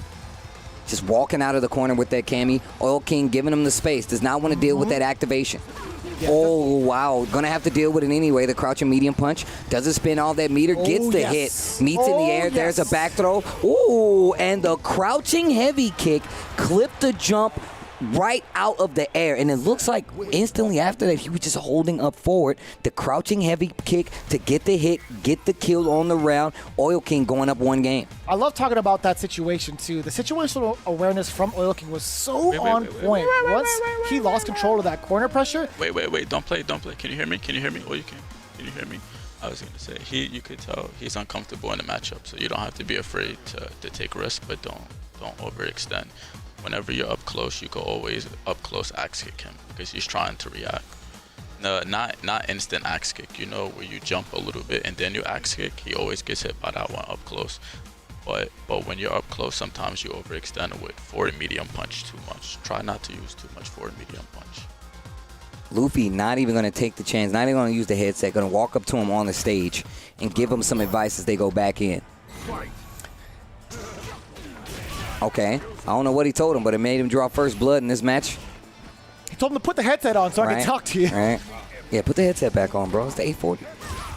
Oh, no confirm, but that's fine. Actually caught a couple of hits. Here's the activation. What are you going to do? What's the defensive situation? Good block the first. Pushed you back into it. How many setups have we seen from Oil King? And then you use the move in the combo that was godlike. Going to use her own move against her? I love seeing that. I love seeing it. Oil King, whole different animal when it comes to him being on the burner right now. Oof. Great read with the Dragon Punch there, the Mad Cradle. Jump light, goes for the side switch. Getting really mobile with the jumps. Uh-oh. Slightly off the mark with the Annihilation Sword that last time. Getting really active with the jumps here, and I feel like he just needs to calm down. What? Yo, the pressure coming from Phenom eventually cracks the defensive shell of Oil King. That's going to be around. Had to cash out to get it, but it was well worth it. By the fingernails, too, breaking open the pistachio. The defense has been cracked. Look at that low forward opener already from Phenom, slowly pushing Oil King to this corner. The barrage of mediums. And also playing in that pocket, just in case a dive kick comes out or a jump out. Wow. What a time to get out of the corner. That was so slick. Reads the air approach, just jumps under the, dashes under the dive kick. But wait a minute, here we go. Oh. Big uppercut. Oh, wow, okay. And triggers on the table as well. So a good block. We're going to see an activation. Oh, wow, after this combo, though. But you should see it after this. Forward throw. Oh, the hard lesson. Get ready for the mix. Oh, every time, and then keeps the corner. He's like, yeah, that was cute, but I'm busting out. I wish I knew the follow-up to that song, but I'll tell you what, Trigger 1 activated for Phenom. He's going to be singing at a different tune if you don't block this. Oh, my God, the bravery! How did you spot that out? He had him locked and loaded in his sights. I see you in the air. Bah! That stand jab was sick. It may not have been the coolest thing, but at least to us, you know what's cool? Oh, come on, you can't be doing that. You know what's cool? Vicious winning. It was cool to me. Uh-oh. Gets the V skill. I was going to say, it may not have been the flashiest thing, but damn, that was cool to me. Holy. Oh, gosh. Starting to add up once again. Phenom. Really good with taking the momentum.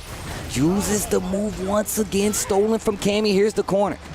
2 EX bars, full resources on the side of Cammy, but the stun might be the one, and it's going to be the set. Oil King now with UYU on his back as we make it to the last leg of Nordvit, and it's going to be Luffy with the Armika versus the set of Oil King. Man, week 12. Week 12 of Street Fighter League, man. The flashy UYU still there with those dope outfits. There's something different when it comes to Oil King being the anchor. This man is ascending above and beyond greatness right now. 2-0, very, very clean against Phenom, who's been the bane or actually the thorn in a lot of people's sides. A lot of players' sides, I should say. But here we go. Last match. Last set of the day here is going to be Oil King going up against Luffy. And Luffy gonna have access to that Armika. Seth has been looking tremendously strong for Oil King this entire season.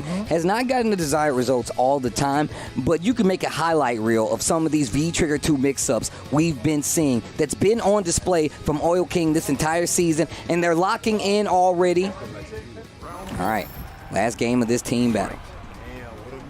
All right, here we go. Match underway. First to 2 as the rules.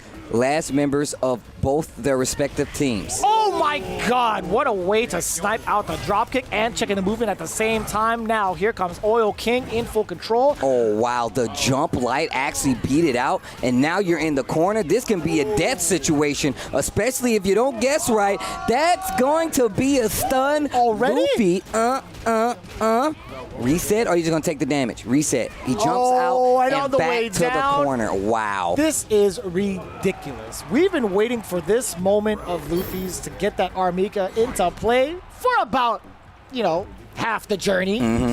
I'm pretty sure Luffy has too. Oh my God, when he has meter, it's like there's nothing stopping him from using it. My man's just dashed up and hit you with the EX Mika Typhoon. Okay. Oh, V-Skill 2 this time around. I want to see him do that to Nerigante next. Oh my God, that's close enough to it. Needs to be really careful. Anti-air. Oh my God, Lady Mika, reset.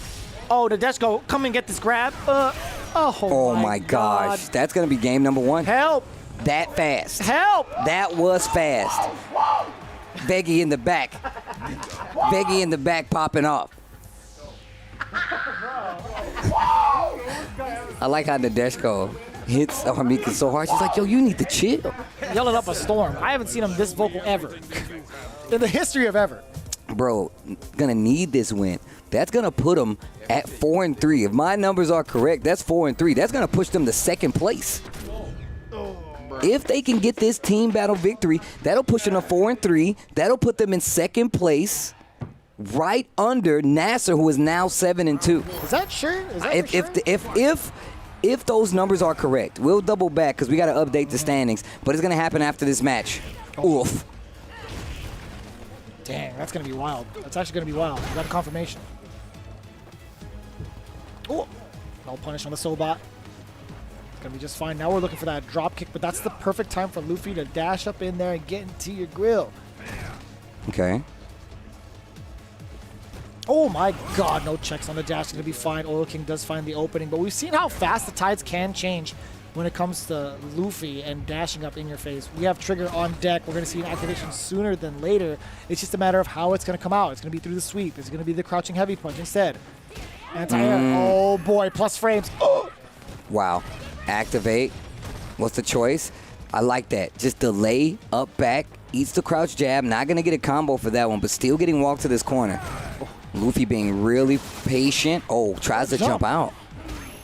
Wow, just all these buttons hidden for Oil King. Answers back, gets a back throw, activate the trigger, V reversal. Ooh, that lasts a long time. Not long enough. He could have hit. He definitely could have hit. He could have used V-Skill too. Yo, don't get thrown. Oh my gosh. That was such a stare down. Both players just crouching down. If Oil King bit into the bait and did EX uppercut, he would have been dead.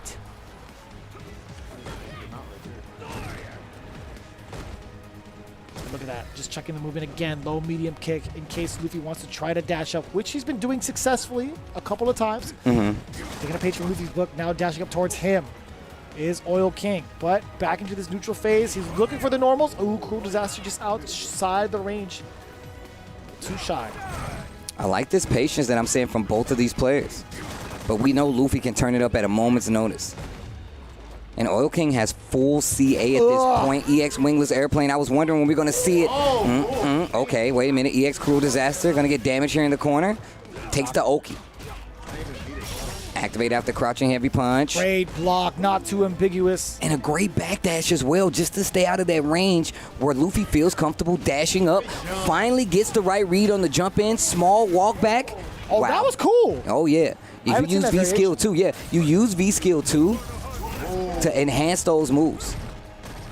Oh boy. Yeah, you get an enhanced mad cradle if you use V skill too. So that was really cool. I just thought she was going to drop out of it. I didn't think it was fast enough to really good. That was good. That was excellent. I told you, when you stay out of range of dash command grab, you can't do anything. When you can hear me, right? When you stay out of range of dash command grab, he can't do anything.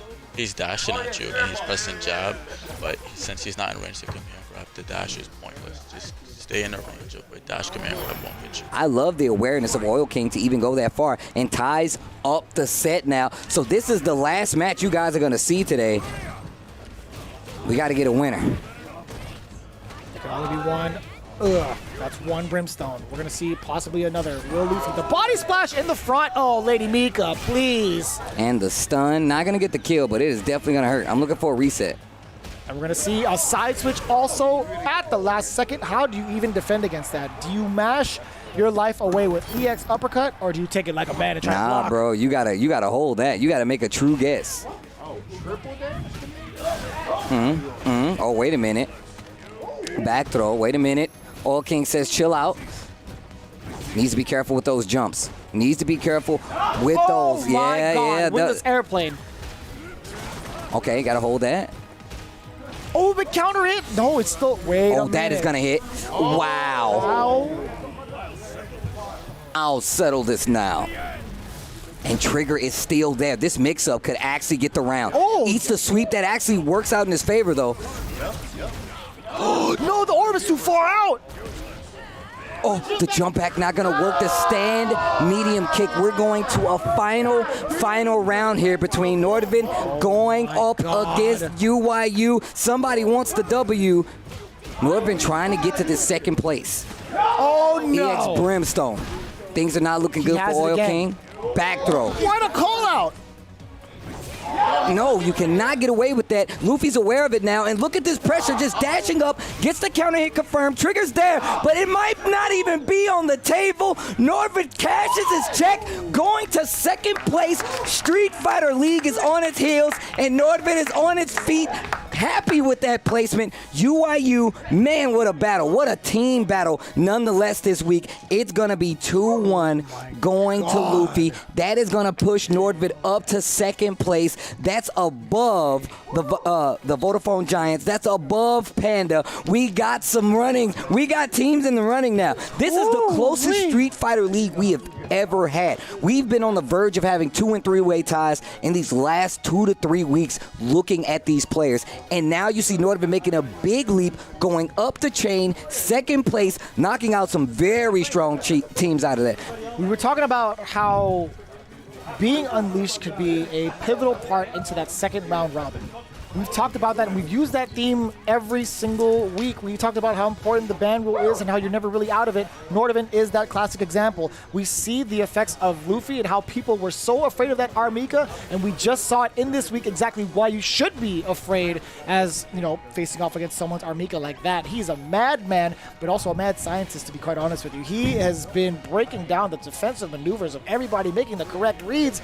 You can't ban him forever, though. The thing that I look at is that, like, Luffy had to fight all of these teams with his side character. So you know that data is somewhat there. And we've heard Luffy get really active on comms when he's talked about people that he's played right before his teammates have fought them. So I know that Luffy's been paying attention, and I know that's what contributed to that win. But now, Nordvik got to be feeling good, man. And I'm going back to the locker room. I'm lifting Luffy above my head because he is the breadwinner today. Yes, sir. UYU definitely tried. Yeah, we got to talk about that further on after the interview. But first, we have to thank Astro for being a huge supporter of the FGC for 10 years, as well as what we're seeing today or this week and every single week of Street Fighter League Season 4. Those A40 headsets have been supplied to each and every one of these players to provide crisp, clear communication in-game, even through the comms. We hear it throughout every single teammate, day in, day out, really. And it's, again, for a good cause. Again, everybody that's been supporting Street Fighter League has been doing such a fantastic job. And Astro is definitely one of those companies that have been doing so and taking care of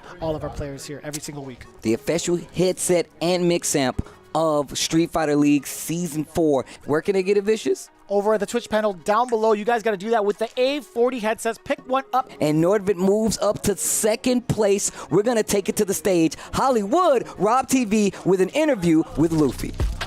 Now that right there is exactly how you end an episode, and it's also how you end any type of speculation about your game. Ladies and gentlemen, we just saw, again, Luffy stepping up to the plate and being able to anchor his team, will them to victory. Luffy, how you feeling right now, bro? That was OD.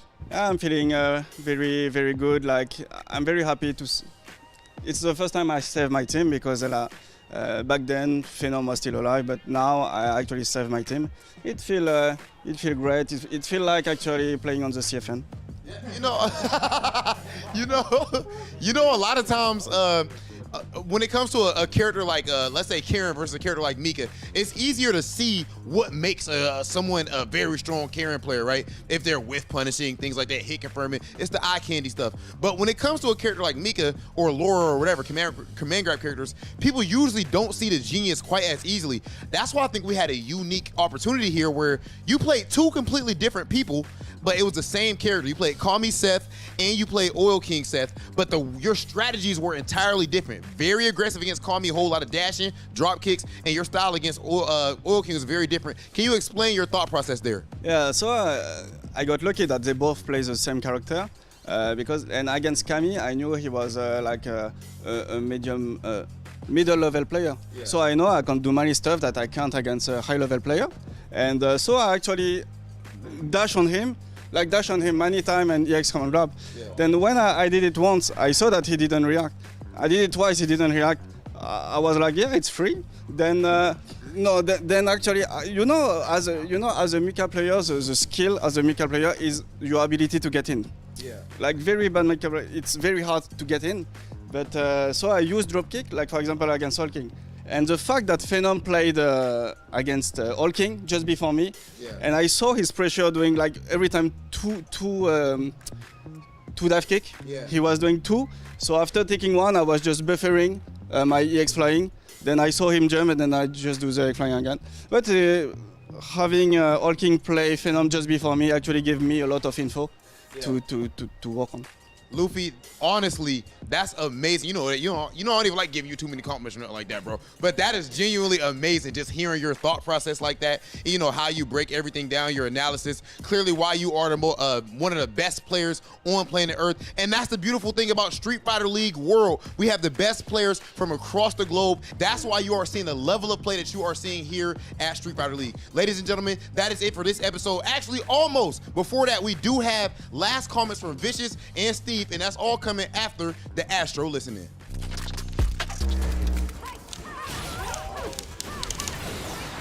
I got it. Bro. I thought my cameo was pretty good. It was pretty good. Yeah. Yeah. It was like a Karen. No dive kicks. Yeah. Just medium kick, running away. Yeah, medium kick, run away, no dive kicks. Yeah, I felt like if I went for a DX dive kick, I would get the jump light kick. Oh, that's the classic, the knuckle do. So I'm like, I'm not gonna even go for it. Did you dive kick a single time? Huh? Only dive at kick? the end to win, I think that was. I feel I'll mess it up. They don't really need hit confirms with Cammy. It's not really that huge for her. It's nice. Yeah, it's good. It's just free corner carry. Yeah.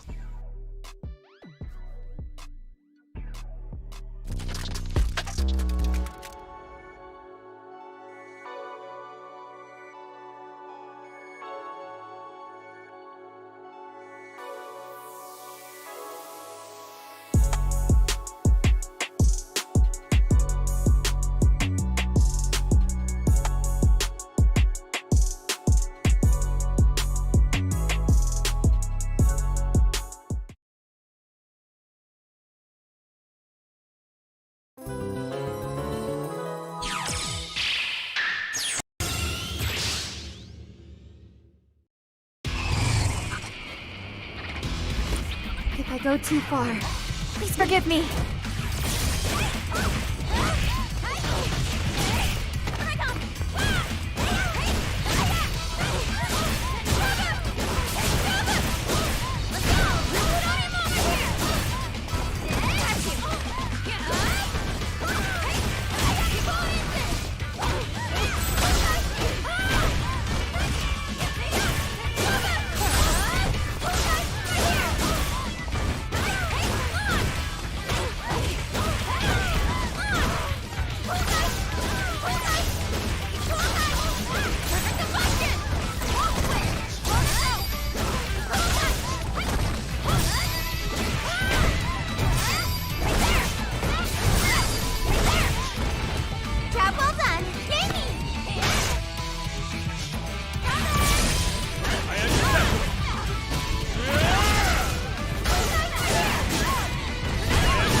All riders have to strike out on their own.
Welcome back. Street Fighter League Season 4, Week 12 went off amazingly. Fireworks everywhere.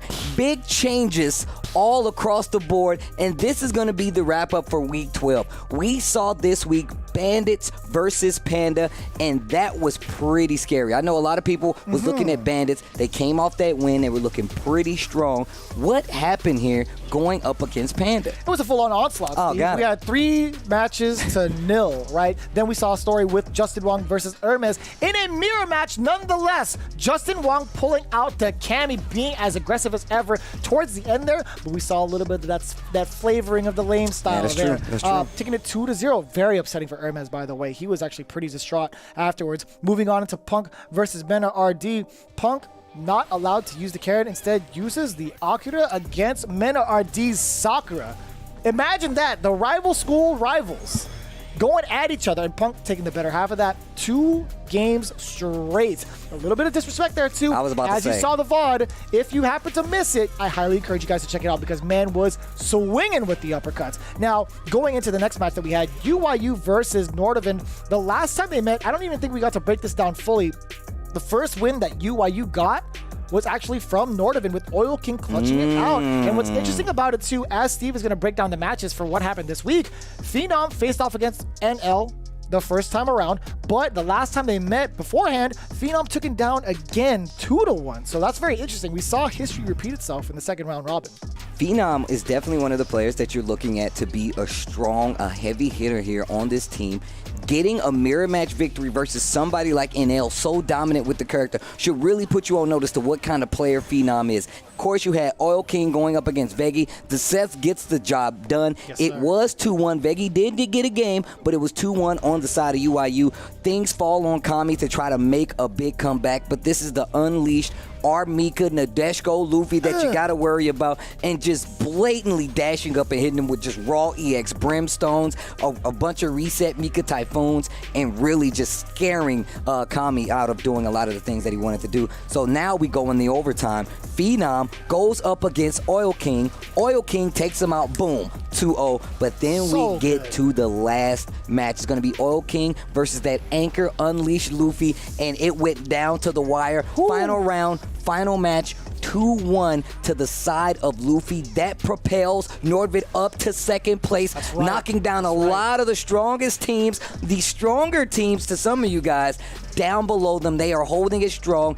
And let's paint the picture for you in a more clear and concise manner, right? When we get these stats up on the board, taking a look at the current standings, Nasser is still in the lead in dominant fashion with 7-2. Nordovan making a huge wave with that 4-3 victory. Vodafone Giants stuck at 4-4. Panda just right behind them, 4-4 as well. Bandits and UYU still trying to amass a comeback. Bandits actually might be able to see the light of day. They might be able to get that top 4 spot. With UYU, I feel like they can't lose any more games going forward. And they're going to need it. Let's talk about the battles we have for Week 13 of Street Fighter League. Nordvik coming off that win, that big win versus UYU, is going to be taking on Bandits with the hope that they can turn around the loss that they just suffered this week. It is definitely going to be spicy. Now, on the other half of things, UYU, the hopeful, the UYU that tries, is going to be going up against Panda, and those are going to be the battles. The team battles coming up for next week. And of course, all this wouldn't be possible without the help of our sponsors, Astro being a big supporter